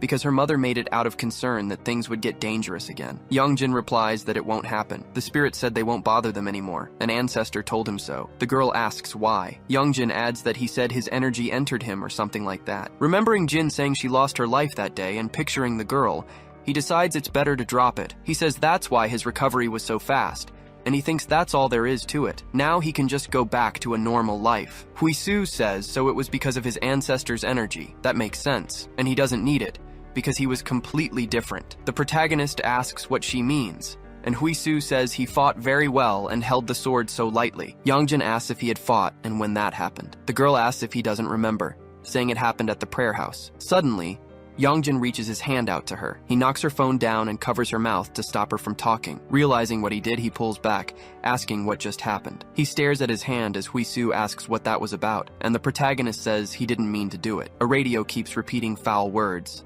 revealing that Jiwon was at the door. He apologizes, saying their conversation sounded very interesting, so he ended up overhearing a little bit of it. He adjusts his glasses and introduces himself as Gong Jiwon. Furthermore, he's a ghost hunter. Youngjin and Huisu both ask what he means. Jiwon approaches and says it's a pleasure to meet Lee Huisu. He knows she's the daughter of a shaman.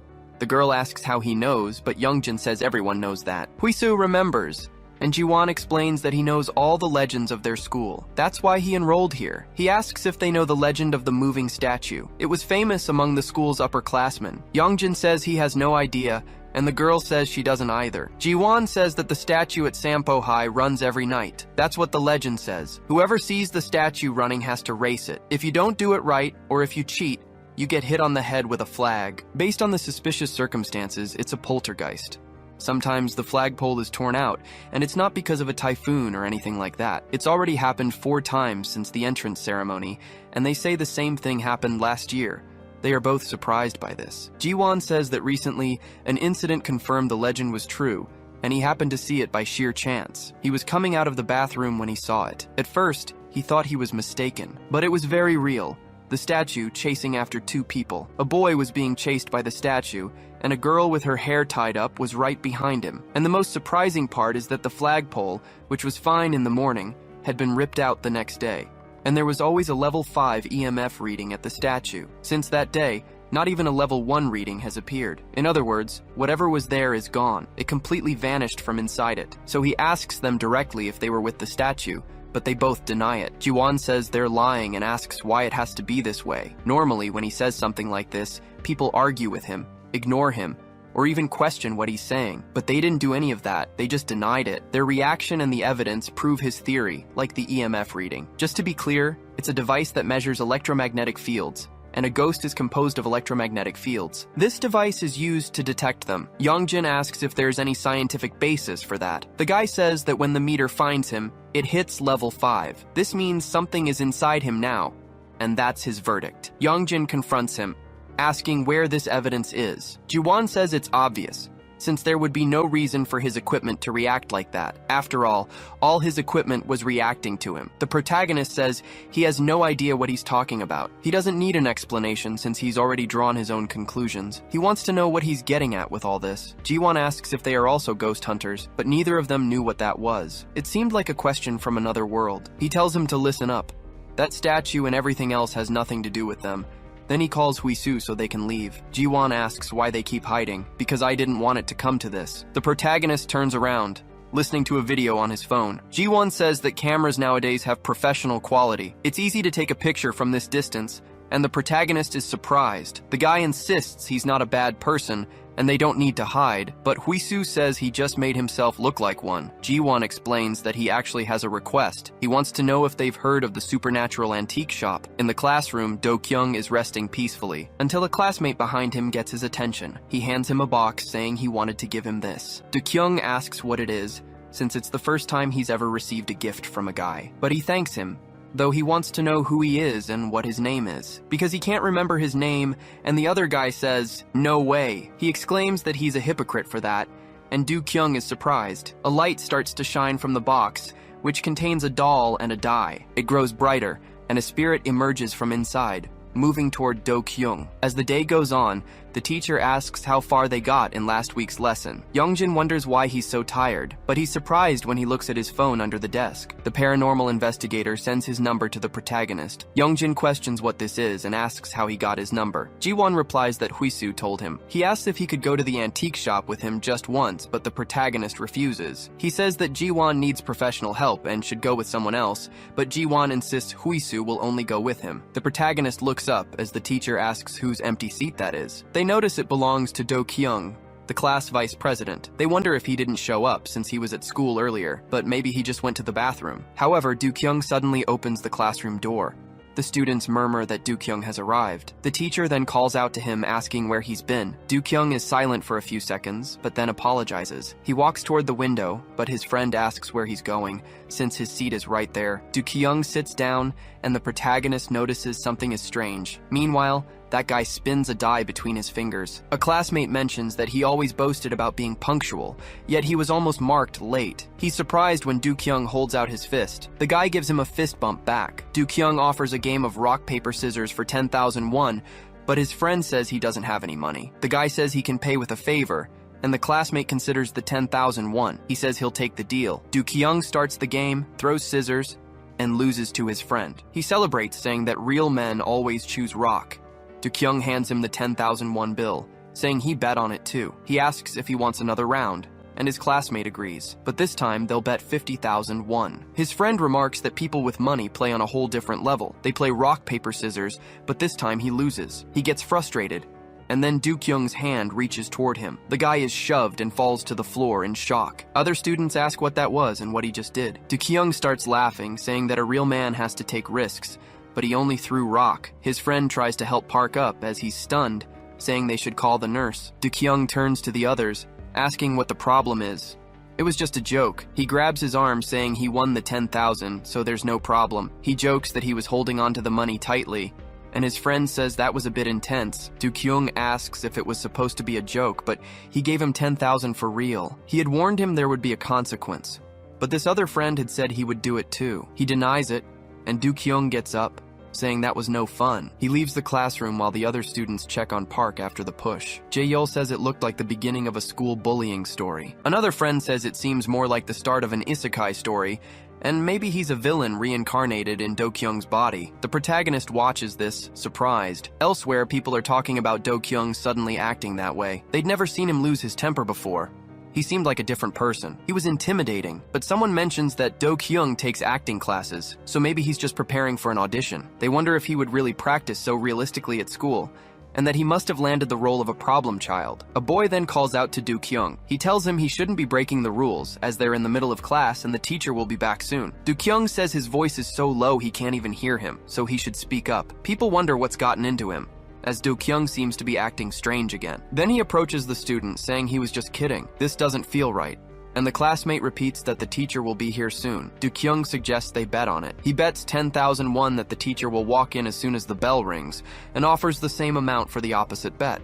And if he doesn't have the cash, he can pay with a favor. That guy gets scared, and Do-kyung comments that he's shaking, until Karira gets his attention. She appears at the classroom door.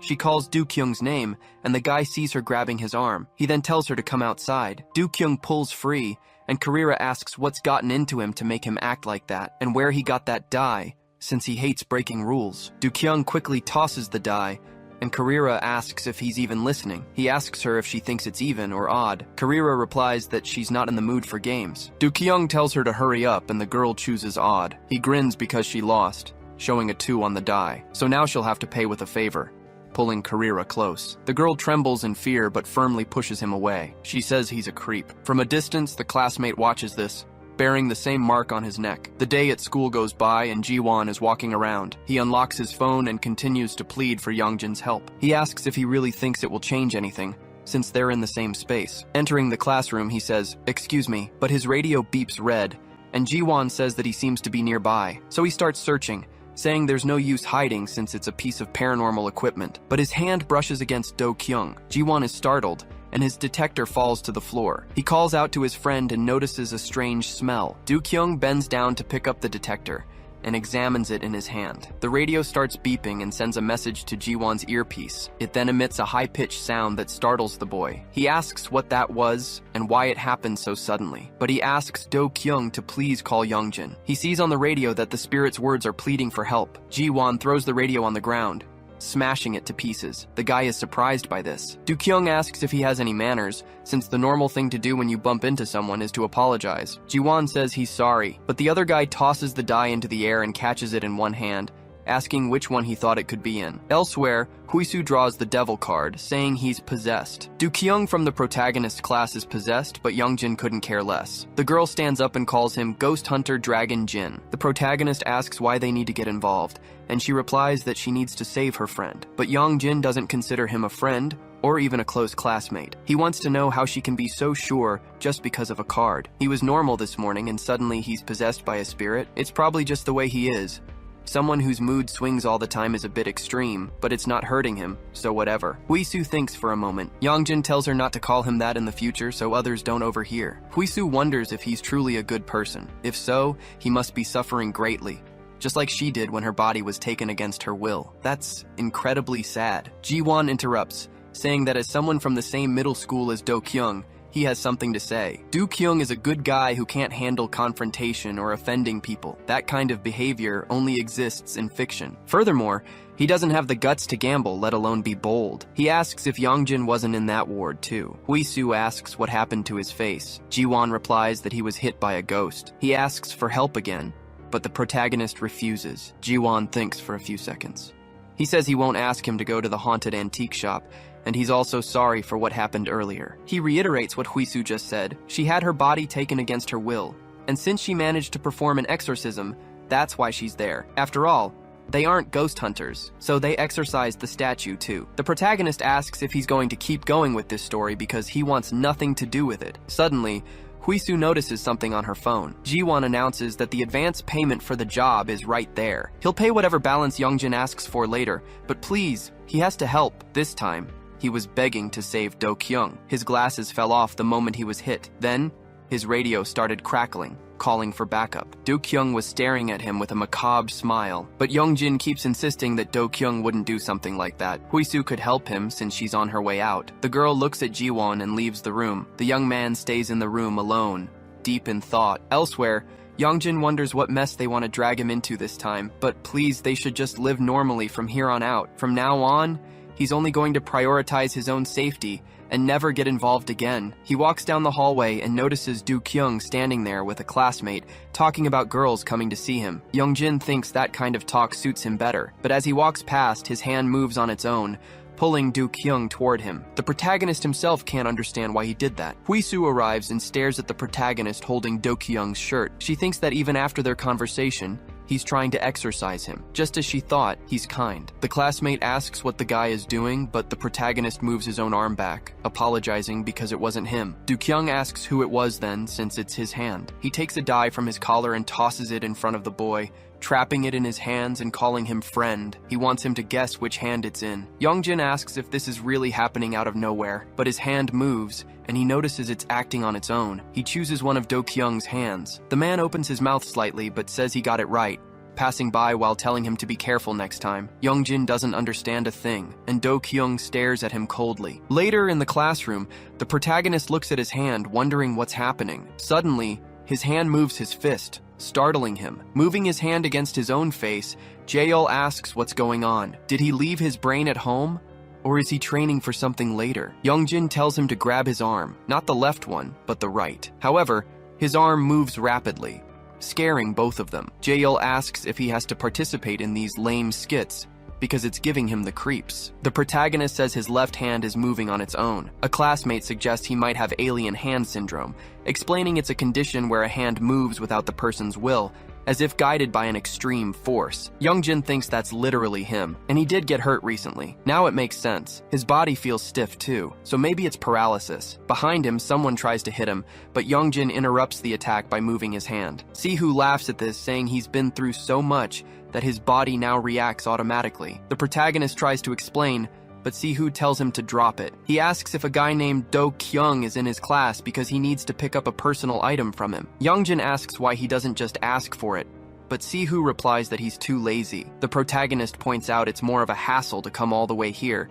and Sihu passed class 3 on the way. Sihu replies, telling him not to annoy him. Youngjin tries to stand his ground, but his hand starts moving. He announces he'll get it for him and is going there right now. Sihu laughs at the weird way the protagonist is walking. On the way to the classroom, Jiwon looks at a new device. It marks a green light pointing toward a location. With another device, he points at the wall with a normal frequency, but it suddenly shifts to a negative degree. Jiwon is surprised by this, realizing there was a wooden box right there at the end. Back in the classroom, Youngjin walks by, wondering if he should pretend he knows nothing, or he'll just get into trouble again. Do-kyung asks if he's prowling around behind him like a fool, and if he's looking to make a bet. Youngjin denies it, explaining that Sihu said he had something to pick up from him, something he borrowed. Do-kyung remembers that, and says Sihu lost the bet, so he gave it as collateral to avoid problems. It was that item he said to pick up. Youngjin says he didn't mention that part, but Do-kyung asks if he's going to get into trouble for Sihu's sake, and the protagonist asks why he would do that. Then you can have this in that case. Do-kyung gets up from his chair,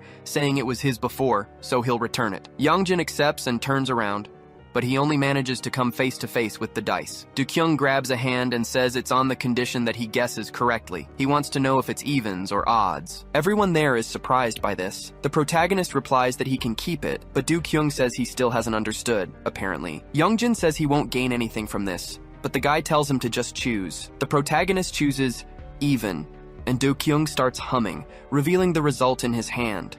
It was an odd number. He raises his hand to strike the protagonist. Jaeol runs toward Youngjin, and the girls look terrified. But when the hand gets close, the protagonist defends against the blow quickly, moving his hand to flick Do-kyung's forehead. The guy looks startled, but he's launched far away by the power of the strike. Youngjin doesn't understand anything that just happened. People ask what just went down because he literally just flew across the room. Do-kyung gets up from the floor, clutching his face. Youngjin says that was his left hand, thinking he needs to invent an excuse fast. Jaeol asks if they're going to keep doing this, and his friends say he was hiding his potential. A girl questions this. Youngjin adds that Do-kyung asked him to be his partner. People comment that he was preparing for acting, so it makes sense. The protagonist thinks they bought the idea way too quickly, but everyone starts saying Do-kyung did well and his acting was complete. The boy takes his hand off his forehead, revealing the bruise. He calls out to Youngjin, saying that was very interesting. The protagonist thinks the situation has just become complicated. People in the room comment that they seem to be friends, and Huisu watches from outside. In that hallway, Jiwon holds the box, commenting that one can see it's suspicious, full of strange energy. Is that ancient writing? But there's something on the lid too. This was definitely a spiritual object. He wonders why this thing, which belonged to the antique shop, was there. Suddenly, Karira calls her friend to talk. Outside, Ji-won says that Do-kyung is now a ghost. The real one was probably in a spirit state, lingering near his body. When he was hit by him, he was caught in the ghost box. Karira asks for an explanation. Ji-won continues, saying it's something that combines the words the ghost wants to say through a radio channel to form a message. The girl asks what Do-kyung had said before. The young man repeats that it was a cry for help. Tears fall onto the cell phone. Ji-won asks if she's okay, and Karira replies that it's nothing. The boy explains that when it was the cheap device, she had a different reaction. The girl says that's typical of Do-kyung. Suddenly he turned into a different person, and that person definitely isn't him. Since things that don't make sense are happening, they have to believe it. Earlier, those eyes didn't look human. They were terrifying. Do-kyung must be scared right now, wondering what to do and why this happened so suddenly. Ji-won says he was fine before first period, but after that, he started acting strange. Karira asks what happened between those two moments, and Ji-won replies that he knows. He believes the culprit is inside the school. Karira says that's right. He had mentioned there was something at the school. She wonders if this is it, but Ji-won says he can't be sure. But he managed to get some proof, and if it's not this, then nothing else makes sense. He's going to exorcise the ghost personally, this arrogant entity. He tells Karira that today, she will see him as a true exorcist. As the day went on, Youngjin looked at his arm. He thought about how when he touched Do-kyung's forehead, he was forcefully repelled. It was pure brute force. Suddenly, Do-kyung touches his shoulder. He asks where he's going and if he wants to play a game with him. Youngjin says he's heading home, and Do-kyung suggests they play at his house instead. But the protagonist says he has a dog, and it's not well behaved. Do-kyung grabs his wrist, telling him to play just one more time. However, the bracelet Huisu gave him begins to glow. The spiritual power of the bracelet forcefully pushes Do-kyung's hand away. The boy trembles, wondering what just happened. Youngjin replies that the reaction is good, but he starts swinging his arm at him, and Do-kyung backs away. Youngjin starts running, swinging his arm to try and touch him. The boy's face turns sour as he mutters. He just needs a little more time for his strength to return. At home, Youngjin complains that he feels permanently damaged. He questions if it was because of Jin's power. He says he's going to settle the score with him. Jin says he can bring him over as a snack, and that he mentioned it just in time because he's very hungry. Youngjin gets angry, saying his left hand has caused a lot of trouble. The dog replies that he transferred his power to save him. It's because of this power that ghosts aren't attacking. But Youngjin asks if they didn't attack the dog before. He wonders if it's his power that's provoking the ghosts, since they even managed to hit him. They control his arm as they please, but Jin says that isn't his arm. Youngjin swings his left hand up and down, asking what he means. The ancestor asks if his arm wasn't severely injured by the puppet. Then he sighs, saying that, to put it simply, his left arm was the last of the power that remained inside him. It was made with the power of the black dragon. Elsewhere, Ji-won looks at his phone, which says he needs to go to this shop with a shaman. He wonders if this is the place, and Karira comments that it looks like an abandoned house. Either way, they need to check it out. Ji-won puts his backpack on the ground, telling her to wait. If they go in together, it will look suspicious. He'll be the one to enter the shop. At home, Jin explains that his power is composed of the red dragon, blue dragon, white dragon, and the black dragon. However, now all of them have disappeared except one. His left arm is all the power he had left. It was made from the black dragon, the strongest of them, but also a very arrogant power. Youngjin is shocked by this. He asks if Jin takes it back, and Jin replies that he'll be left with only one arm. He would be completely disabled, but he was strong. He asks why Youngjin hates it so much, since in this insignificant body, it's not a power that brings any loss. Youngjin says it's messing up his school life. Jin says that besides that, he has a question. He wants to know if there's any record of the guardian god or the 12 clans. In this book, there are no records after Dangun, and Youngjin asks what he's talking about. He points out it's showing the era of the 3 kingdoms, but Jin says that's not it. The protagonist asks what he's looking for, because this is everything.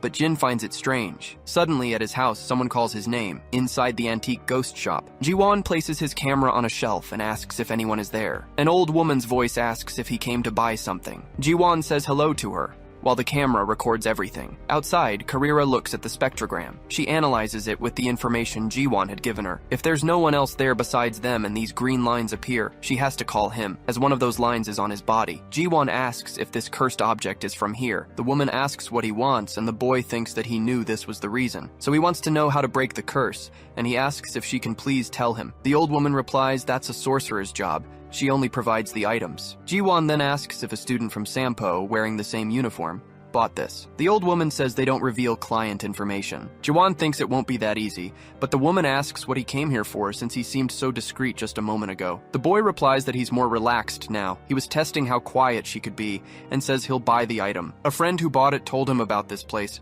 but it's still an item that curses others and must be kept secret. The old woman places it on the table, saying that cursed items have a gazing effect, so he shouldn't look at the contents. This is the amulet the sorcerer must have, and if it's just for fun, he should tear it up within 49 hours. Jiwon asks if the curse will be broken, and the old woman confirms it, but the boy asks what happens if he waits longer than that. The woman suspiciously replies that she doesn't know, and Jiwon says that's great. He thinks something is strange. He already knows how to break the curse, so he wants to know how much it costs, but he didn't bring any money. The woman tells him to put his nail and hair in it and write his name. Jiwon says that it wouldn't be free then, and there should be nothing left. The old woman says what she asks for is extremely valuable. The boy asks what to do. He has genetic hair loss and is undergoing treatment, so he can't give her his hair. He shows her the state of his nails. Today, he'll just write his name, let his nails grow, and come back later. He asks if he should write there, but the woman grabs his wrist. She tells him to make a thumbprint and write his name. Jiwon questions this, but notices the old woman holding a sharp object menacingly. He says he has a rare skin condition and must take precautions before doing this. The boy goes to the corner of the shop and gets something from his bag. He takes out a small red pen and then calls the woman several times. He explains he has a condition that prevents him from getting injured, and the old woman says he's full of problems. Jiwon places his finger on the paper, asking if he can write his name now. The woman tells him to write it quickly, and Jiwon jots it down. He writes the name Kim Capybara on the paper. Then he shows the paper to the camera, and the woman asks what he's doing now. Jiwon asks if he can't look, saying he just wanted to check if he wrote it correctly. But suddenly an alarm starts to blare in the shop. On her watch, Karira starts calling him. Jiwon says he's leaving, but the shop door slams shut on its own. A dark atmosphere begins to take over the place, making everything dark. The old woman says he lied. Jiwon looks around and tries to call for the woman. He says he's going to report her and asks if she can hear him. He wants to know what's happening, but a light appears as the door begins to open. Karira is using immense strength to open the gate. She yells for the boy to get out quickly, because she can't hold on much longer. Jiwon says he knew this would happen and runs for it, but something starts dripping from the door. It had turned into a mouth that Karira was holding open. Jiwon runs, and the girl is left behind. He screams for his friend, but the gate closes with her inside. Jiwon turns and screams again, but Yongjin moves quickly and strikes the gate with his sword. This causes the creature to repel Karira, throwing her outside. Huisu catches the girl in her arms, but Jiwon just stares at the protagonist, thinking he looks so cool like that. Something starts to open the door again, and Jiwon yells that it's coming. Yongjin is startled by this and readies his sword. Jiwon thinks that seeing something like this is like a cartoon, but it's weird in real life, because the boy is swinging at the tentacles all wrong. This is crazy. A fist suddenly hits the protagonist. Huisu runs, pulling incense sticks from her bag. Jiwon wonders if something is wrong here for the shaman's daughter to have come. But the girl trips, and Jiwon wonders how they exercise those statues like this. If this keeps up, they're going to lose. But then he notices some iron rods on the wall. Yongjin was being trapped by the tentacles, thinking he couldn't breathe. Jiwon grabs the iron rod and strikes the tentacle, showing off his second Dan Kendo skills. Huisu is surprised, and Jiwon says now's the time. They all have to run fast, so the group gets away, but someone is lurking nearby. In an alley, Yongjin drops his sword, saying he ran too much. Jiwon asks if they're okay, and the protagonist turns around angrily. He apologizes to them in several languages. He said he didn't know it would be so dangerous, but he's very sorry for getting them involved. He texted Huisu hoping she would come, but if he knew it would be like this, he wouldn't have come in the first place. Huisu says at least he texted. They were in real danger, and next time, he should let them know so they can go together. Jiwon is surprised and asks if they'll really go with him, but Yongjin insists there won't be a next time. Jiwon offers for them to get along from now on, but the protagonist slaps his hand away. Jiwon thanks them for coming. He says Yongjin could have easily ignored it,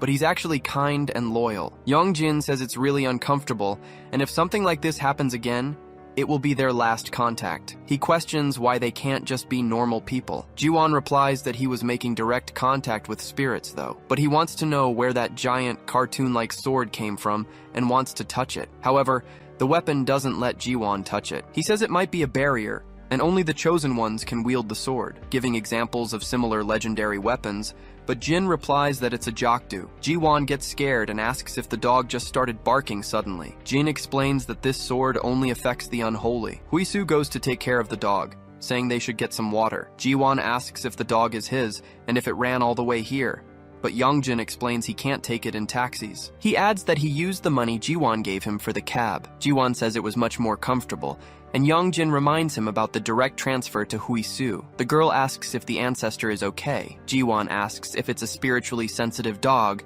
and if he takes it on exorcisms, and the protagonist confirms. Jiwon gets it, saying it's just like in the cartoons. Just then, Karira suddenly wakes up, asking where she is and what happened. She notices the four of them in the alley. She asks what happened to her, and Jiwon asks if she's all right. The girl says she saw something really bizarre and wants to know what it was. Something with teeth just appeared at the shop's door, and Huisu notes that she seems quite scared. Jiwon says that since everyone's awake, they should get to what's important. He tells everyone to take a look at something. The final part wasn't recorded because of the ghost's interference, but he managed to capture the most important thing. Back at the shop, Do-kyung enters and calls for the old woman.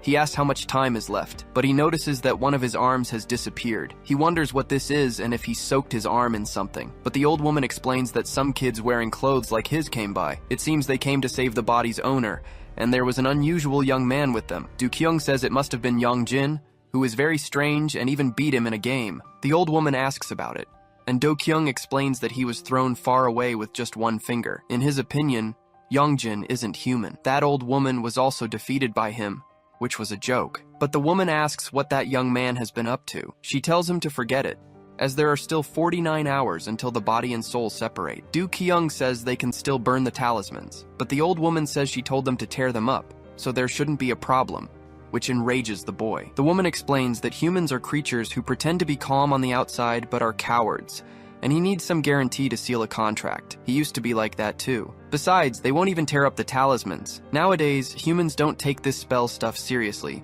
and would rather genuinely pray for someone's downfall and misfortune. Do-kyung questions how she can be so sure of that. The woman replies that the siblings over there are proof of it. She touches his stomach while saying that even if they burn the talismans, he won't be destroyed. It will just return to him, and it will want to stay by his side. She questions if he wants that, with those cold eyes of his, but suddenly, the energy in the room dissipates and they both look back. A person in a mask asks for permission as they enter. Back in the alley, Huisu shouts that 15 hours have already passed. Jiwon asks if any of them know Kim Sunwoo, but they all say no. So there's nothing they can do now. They'll finish everything tomorrow since they have enough time. Karira says there are many names on the paper, and wants to know how he's so sure it's Sunwoo. Jiwon replies that he found it at school. The same strange symbol on the box was also on the paper. Jin replies that it's a Norium Dew. Jiwon asks what the ancestor is saying now, and Huisu translates, so the boy says it's the spirit of betting. He explains that according to his encyclopedia, it was a spirit that makes bets with humans to test their luck, but there are no records of it ever losing. Youngjin says that's why it was making even or odd bets. Jin tells them to report this situation to the priestess first. Huisu asks if she has to ask her mom. Jiwon says they're going to visit the shaman and celebrates. From a distance, Karira doesn't understand what the dog is doing. She asks if they're talking to it now, and Huisu replies that they can't hear it since they aren't spiritually open. Jiwon complains about not being spiritually open. Karira says this is strange and bizarre and doesn't seem real, but Huisu translates that Jin didn't want to be touched there because he is one of Youngjin's ancestors. Then the dog slaps her hand. Some time passes, and Huisu's mother says they must burn the talisman immediately because it's dangerous magic. She asks if they are okay, explaining that just watching the video gives her a terrible headache. But the group was fine. The shaman explains that the old woman they met is known as a Muja Gui. It's a spirit that uses human souls to create spiritual familiars, a space formed only by old objects with spirits trapped inside them. The names of the living are written in a register and a contract that steals souls. Both the child who cast the spell and the one who was cursed were not left unharmed. After 49 hours, the body will be completely possessed by the spirit, and the child's soul will be trapped in the caster's talisman. After that, there will be no way to save them. However, the worrying part is that if they destroy the talisman within the time limit, the possessed child will return. But the one who casts the spell will have their soul taken by the mediator. Karira says he deserves it, and the shaman replies that she understands how they feel, but they must bring the child who cast the curse to her. The talisman needs to be burned before the 49 hours are up. The next day at school, Karira and Jiwon open different classroom doors. Huisu does the same. wondering if there was a Kim Sunwoo there. In classroom 2, a student calls for Kim Sunwoo. The boy stands up and asks who's looking for him. Youngjin asks if he is Sunwoo. He wonders why he had to be the one to find him. Then he asks if he has the talisman. Sunwoo gets scared by this and starts running. The protagonist tells him to wait and wonders how he's so agile. He tries to stop the boy but can't keep up. He wonders why it's so difficult and why his whole body aches as if he's overexerting himself. Karira asks if he found Sunwoo, and everyone starts looking at him. The girl quickly runs to him, breaking the 100-meter dash record. Jiwon asks if he gave his hair and nails when he bought that thing. He says he's going to lose his life, as it's a contract offering him to a spirit. She grabs the boy and tells him to hand over the talisman unless he wants to die. Sunwoo tells her not to lie. Huisu says it's serious, and Jiwon adds that she is a shaman. Karira explains that if they burn the talisman, it loses its effect. The boy asks if the spirit will go back to normal too. The girl replies yes, they can put everything back in its place, so he should hand it over. But the boy says he doesn't want to, and Jiwon, along with Youngjin, complains that it's absurd. Sunwoo cries, saying that now she wants it, and it's better to just let him lose his life. Elsewhere, the old woman channels Sunwoo's name, projecting it onto her forehead. She begins the ritual to bind their souls. Sunwoo says his life is ruined anyway, and now they hate him too. On top of that, they'll spread rumors. Youngjin says he was a problem, and Jiwon adds that if this keeps up, he's going to piss him off. Sunwoo replies that he never imagined things would get this far either. Youngjin tells him to just hand over the talisman, and everything will be fine. The boy says if he apologizes, he'll give it back. But they don't know it's the real Do-kyung. That guy pretends to be nice, but he's always mocking and ignoring others. When he gets back, he'll act all meek in front of them, but it's all a lie. That guy is a huge hypocrite. He remembers his time at Gaeon High. Sunwoo complains about the noise of Do-kyung talking. He wonders how he ended up in the same class as those people, figuring the class assignments must have been based on grades. Elsewhere, they ask if Sunwoo will remain class president, or if they'll pick someone new. A boy recommends Do-kyung for class president. Others do the same, and they move to the ballot box. Do-kyung says he thinks Sunwoo should stay on as president, but the vote ends 16-2. People comment that the outcome was expected. Sunwoo thinks it's just a popularity contest, and what's important is doing a good job as president. Someone like him who just chatters in the back wouldn't do anything. They wonder who cast the 2 votes. He might have even cast one for himself. Sunwoo thinks they don't even care about grades and we're just messing around. He couldn't accept how someone could take away another's opportunity like that. As time passed, during his other classes, Sunwoo unfolds a piece of paper, but he overhears someone say that Do-kyung ranked first in the class, that he's insane, having absolutely everything. Sunwoo wonders if that even makes sense, how a guy like that can exist. But on second thought, his attitude in front of everyone was of someone who knew he'd be chosen. It was all so frustrating for Sunwoo. He thinks he must be laughing at him on the inside. He explains that he pretends to be a good person in front of others, but deep down, he's not. Karira says he just wanted to be president and failed, but now he was losing control. Sunwoo replies that there's something more important. Now for the real part, Karira suggests confronting him to get the talisman. At the Sampo High entrance ceremony, Do-kyung taps Sunwoo on the shoulder. The boy thinks that he goes to this school. His physique is insane, and he must know he's in his class. Do-kyung calls him partner, asking if his name is Jong-hoon. Sunwoo is stunned by this, which only makes him more frustrated. Jiwon comments that it's normal to forget a name, but Sunwoo insists that guy couldn't have forgotten him. Karira says he claims to hate Do-kyung, but this makes sense. He shouldn't remember him. Jiwon adds that he hasn't told them something important yet. He transferred right after that. Nobody remembers someone who transfers at the beginning of the semester. Do-kyung doesn't even know his name, even though they were in the same class. He was just hoping Do-kyung was a hypocrite, forcing a justification all along. Do-kyung says that whether he's a hypocrite or not, that kind of person should just disappear. The world is a huge, extremely unfair mess. He worked so hard, but things are still like this. It's a raw deal since that guy was born with everything. Jiwon says it seems like he thinks everything was just handed to Do-kyung, and Sunwoo confirms it. He was born into a good family with a great background and has been ahead of everyone from the start.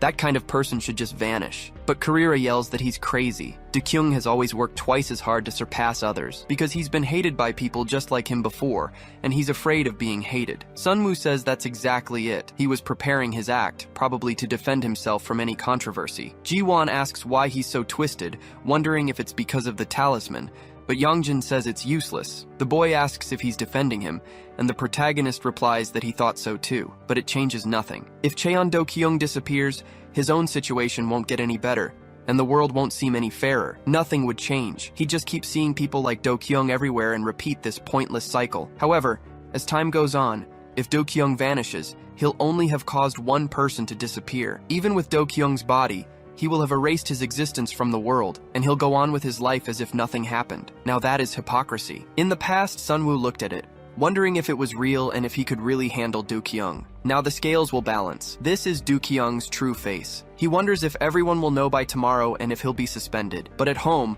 looking at the talisman, he wonders if Do Kyung will really disappear in 49 hours. This means he caused someone's disappearance. He's about to tear the talisman, saying this is enough, his name is already ruined. But he can't bring himself to tear it, remembering he's already seen his face. He wonders if he'll show up and confront him, but he never knew this would be real. It was a terrible situation, and from the beginning, he couldn't have acted any other way. It was all Cheon Do Kyung's fault for acting like someone he's not. That's why this happened.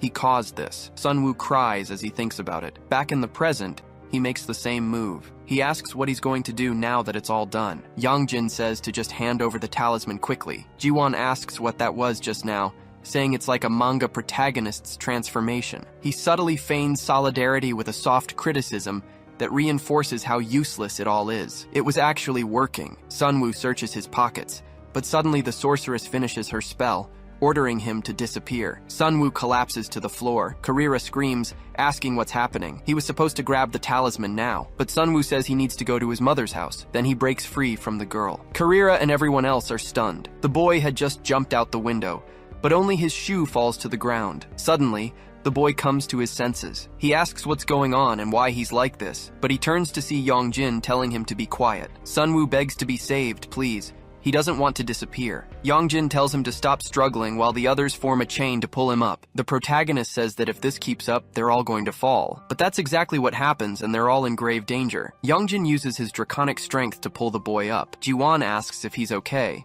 but the protagonist tells him to let go. Sunwoo looks back and Yongjin asks if he's crazy and why he suddenly jumped. But the boy replies that he didn't do it, that someone just told him to. After that, he doesn't remember anything else. Jiwon says he thought they were serious when they said he should disappear. Huisu says they'd better burn the talisman quickly, but he notices the object around his neck. It was that item from the antique shop. Suddenly, it starts to burn, and the boy says it's getting really hot. Karira says it must be because of the talisman and that he should take it off quick. The talisman is off, and the girl quickly grabs it. They wonder if they should burn it right now, and Karira approaches with a lighter. However, Do Kyung blows out the flame. He hums the happy birthday song while scaring the girl. He says it was his dear birthday. He was Cheon Do Kyung now.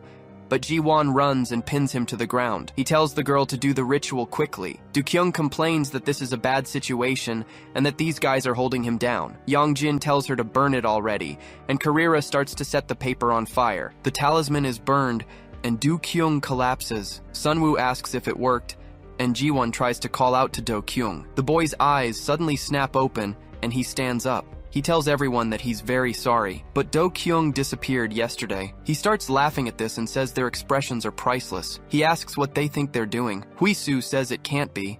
There are still 49 hours left. Do Kyung gets up, and Jiwon says he gave him the talisman, which Sunwoo confirms. But the delinquent says the talisman is worthless now and he doesn't care about it anymore. Everyone in the group is surprised by this. Do Kyung says it no longer exists and it was all a waste of effort. Jiwon says something is wrong.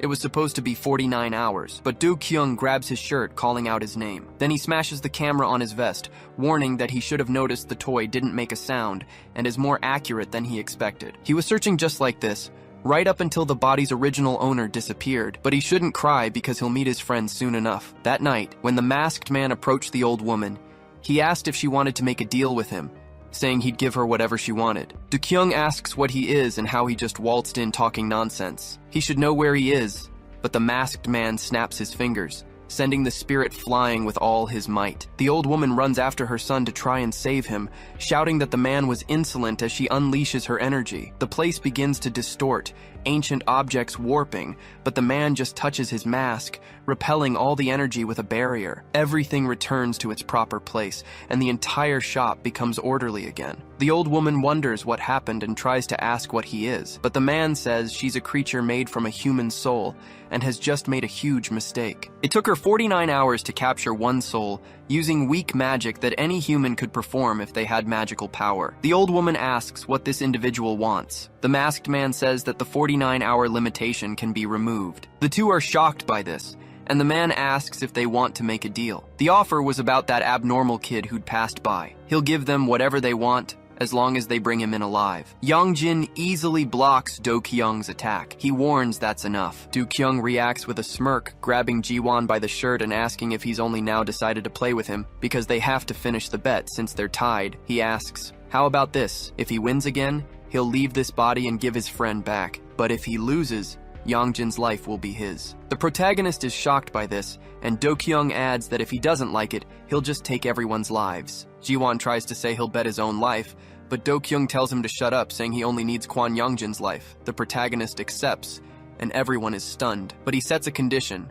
It has to be after school, and until then, Do-kyung must stay quiet. Do-kyung lets go of Ji-won, telling him to go to the antique shop after school, and that Youngjin must come alone, but he tugs on his shirt, warning him not to enter the shop unless he wants to die. In the science room, Ji-won says this is a trap you only see in stories. Coming alone means he'll be ambushed, and the promise of being spared if he wins is a lie. Karira asks what happened. They burned the talisman within the 49 hours, and Sunwoo's mark disappeared. Yet Do-kyung didn't return. Ji-won says a terrible idea just popped into his head. He thinks Do-kyung has already become a servant, but Karira cuts him off, telling him not to go there. Huisu replies that his soul must be trapped somewhere. Ji-won says it would obviously be in the antique shop. The gambling spirit told them to go there, and the shaman said it was a place where human souls are turned into servants. If the gambling spirit made a point of telling them not to enter, it means Do-kyung is inside. No one has ever beaten the gambler, but he might keep his promise.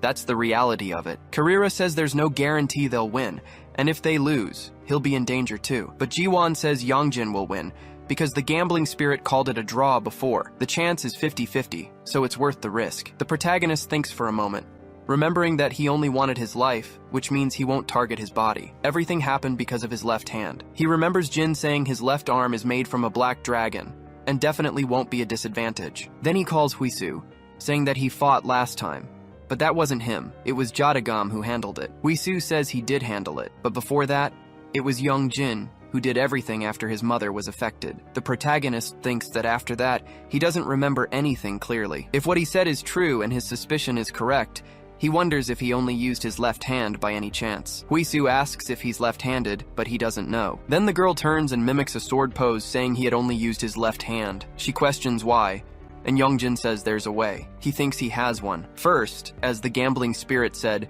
he'll go alone. The others question this. Ji-won says he's following the cliche exactly. Huisu adds that it's too dangerous to go alone, but the protagonist replies that if they all go together, they could lose their lives without even trying. The girl says it's still too dangerous, but Youngjin says he'll go with the ancestor. Ji-won asks what the ancestor's powers are, but Huisu replies that he just stands there. As evening falls, Jin remarks that the sun must be rising in the west, since he's volunteering to hunt a creature. Youngjin says that if they don't do this, he'll lose his life, and he can't just stand by. Jin says that now, he finally sounds like his descendant. The protagonist gets annoyed at this, but they finally arrive in front of the antique shop. The dog asks if this is the place, noting it definitely has a dark energy, and he should be careful. He asks if he can really find him, since he can't hear anything, and suggests calling out to see if he answers. Upon entering the shop, Youngjin complains, asking what that smell is. Jin says it's horrible, and the protagonist starts calling for Do-kyung to answer, but the dog notices it's silent, and that there's something in the corner. He gets the protagonist's attention, telling him to get out of there now. Suddenly, the entire shop transforms into a bizarre, organic environment. The protagonist tries to draw his sword, but remembers his left hand. However, that arm was trapped by organic tentacles. He continues to be restrained, and just as he's about to be hit, a tentacle is severed. Do-kyung repeats this action several times, saying he had warned the boy not to enter the shop. Then, he pulls him away, leaving Jin behind. The dog is trapped in the organic mass and calls out to the protagonist. The organic mass begins to form a human figure, asking how he dares to betray it. On Do-kyung's neck, a seal forms. He cracks a smile, thinking he's free now. Then, he stops on a building and starts laughing, saying Youngjin must have seen the look on that old hag's face. But he tells him to be quiet for a bit, since he's the one who saved him. He even tried to take him without any trouble, but something was wrong. Then, he smashes the building, hurling a piece of it. Do-kyung walks towards the protagonist on the ground, staring at him from a distance. He throws a die into the air, catching it quickly in a cup, and several other cups begin to form on the ground. Youngjin asks what that is. Cheon-do-kyung says they were going to bet their lives anyway. The die starts being tossed from one cup to another at an absurd speed. Repeating this action several times, Do-kyung tells him he should try to guess. The protagonist wonders how this happened, and his left hand touches a cup. When he lifts it, a die is underneath. Cheon-do-kyung is shocked and wonders what this is, since it was a 1 in 100 chance. Youngjin says that's good then, but Cheon-do-kyung suggests a best of 3 and tells him to be quiet. This time, whoever rolls the highest number wins. He starts throwing the die on the ground. Youngjin asks why he's suddenly doing this, but notices the die landed on 6. The protagonist says he didn't even give a heads up and that he'd already won. He says he won't play anymore, but his left hand picks up the die. Do-kyung asks what he's doing, and the protagonist tries to stop his own hand. As the die hits the ground, Do-kyung thinks that he has made his roll. Either way, his die only ever rolls a 1. He had won, but with his draconic power, Youngjin slams his hand on the die. They are both stunned. As it's revealed, he rolled a 7. Do-kyung complains that it wasn't fair. He lost because he broke the die. Youngjin points out there's no rule against breaking it, and according to common sense, the best of 3 should have been established at the beginning. Do-kyung starts to laugh, unleashing his energy. He says he feels the urge to confront him. But anyway, no one said he had to take him unharmed. He just needs to take him while he's still conscious, and then he vanishes, advancing at a frightening speed to attack him. Youngjin simply touches his sword, swinging it swiftly with draconic energy. That blow splits the ground and forces Do-kyung to retreat. The protagonist raises his sword and points it at him, wondering when his left hand even grabbed the sword. Do-kyung says he's not human and that this doesn't make any sense. His left hand swings the sword, signaling his intent to neutralize him. This irritates the demon while the protagonist shouts that it wasn't him. They could play another round of dice, but Do-kyung refuses. This was getting very tedious. Youngjin says the first round was his victory, without a doubt, and he must return Cheon-do-kyung. That demon says he already told him. Do-kyung was no longer among them. Youngjin insists he was supposed to return him if he won, but the demon says that if he wants him so badly, he can take his body, take it, and perform a ceremony or something. But of course, that was only if he could defeat him, releasing more demonic energy. He advances once more toward the protagonist, but a weapon attached to a rope is fired. The rope nears the demon and slams him to the ground. Do-kyung asks what just happened, then starts to writhe, affected by the attack. Ji-won says this is where the lights go out, and he will be stopped. Youngjin asks how they knew where he was. Jinwoo tells him to check his tie. Then the protagonist sees a tracker attached to it. They apologize, saying they were worried about him. They knew he had told them not to come, but they couldn't let him come alone, knowing how dangerous this was. And more importantly, one of his friends boasts that his own swordsmanship is better. Huisu tells him to unleash his powers like last time, but suddenly the sky turns dark, and they look up, seeing 2 dice barrels being created. Thus the 2 are trapped, and Do-kyung returns, hovering in the sky. He lands on the ground, asking what that was about. He told him to come alone, and Youngjin looks at him with apprehension. Do-kyung says things will get more interesting this way. Creating another dice barrel, he moves his magic with his arms. The protagonist is startled as he moves the barrels at an absurd speed, trying to follow the movement, but Do-kyung stops just as quickly, balancing 3 barrels in a row. Youngjin asks what that was, but Do-kyung says only one of them is empty, and he cuts one of the barrels in half, announcing that was the one. The protagonist shouts for Ji-won and Huisu, but Do-kyung says it's useless. The moment his friends entered the barrels, they were completely isolated from the world. But anyway, now he has to choose one. He has to save at least one of them. Youngjin is speechless. Do-kyung tells him not to worry, swearing that whoever he chooses won't even know what hit them when they're defeated. He finds them quite pitiful, as those poor souls came here to save him, but it seems one of them is about to be defeated because of the protagonist. Youngjin tells him to release them, saying he only wanted his life and he'll give him what he wants. Do-kyung asks why he should accept, because honestly, he could have just dragged him from school. The only reason he made this a bet was for his own amusement. And then he asks who he will save. He must choose quickly, as his friends will run out of air at this rate. There are no air vents, and they would never be able to breathe in there. So, as the seconds tick by, he'll see what happens to his friends. He demonstrates their shortness of breath, and then tells him to choose. Youngjin's heart starts to beat faster. Do-kyung laughs, telling him to look at his face because it was about time to see him in trouble. It was what he deserved for being so annoying. Then he says he'll give a hint, tapping one of the barrels, saying the girl was in there. Then he bursts into laughter while the protagonist stares at him coldly. Dragon energy begins to circulate in Youngjin's body, but he holds back, knowing Do-kyung's body could be injured. So, if he damages the barrels, he could harm his friends in the process. He wonders what he could do to save them. The black dragon awakens in his body, and he grips the sword tighter. Youngjin senses this and moves his body without a second thought. His advance was at an immense speed, leaving trails of his power behind. Do Kyung is surprised by this. The sword slices precisely through each of the barrels. Inside one of them, Jiwon is freed as the blade's movement curves perfectly around his body. The protagonist manages to save both of his friends, but the one hit by the blow was Do Kyung. That was the shaman's sword. It had only affected the gambling demon, as it only strikes unholy beings. Jiwon falls to the ground, asking if he's safe. He hadn't been affected, and questions what just happened. That demon was thrown to the ground, out of the body. He falls, weakened, and Jiwon says he has to record an image of the gambling spirit, but he knew the intense magnetic field prevents image recording. Youngjin tells him to grab Do Kyung and get out of there immediately. The gambling demon wonders what that was and what had just happened. He questions the strange power as the black dragon's energy takes over the protagonist. Jiwon says they should go, but the protagonist tells his friends to go on ahead. He'll follow them as soon as he's done there. Huisu asks what this is about, saying he can't do this and they need to go now. The protagonist says that if he goes with them, he'll put them in danger, so they should leave quickly. Jiwon says they should go, because if they stay, they'll just get in the way. Considering the state the gambling spirit is in, Youngjin surely has everything under control. The gambler begins to get up, irritated, but his attacks are stopped by Youngjin's precise strikes. He continues his relentless assault, and Jiwon can see that everything is under control. That demon becomes wary of the manifesting energy, thinking that this can't be happening, until the figure of the masked man appears in his head and he starts to leave. His demonic body grows stronger, and smoke pours from it. The protagonist is confused as the demon writhes.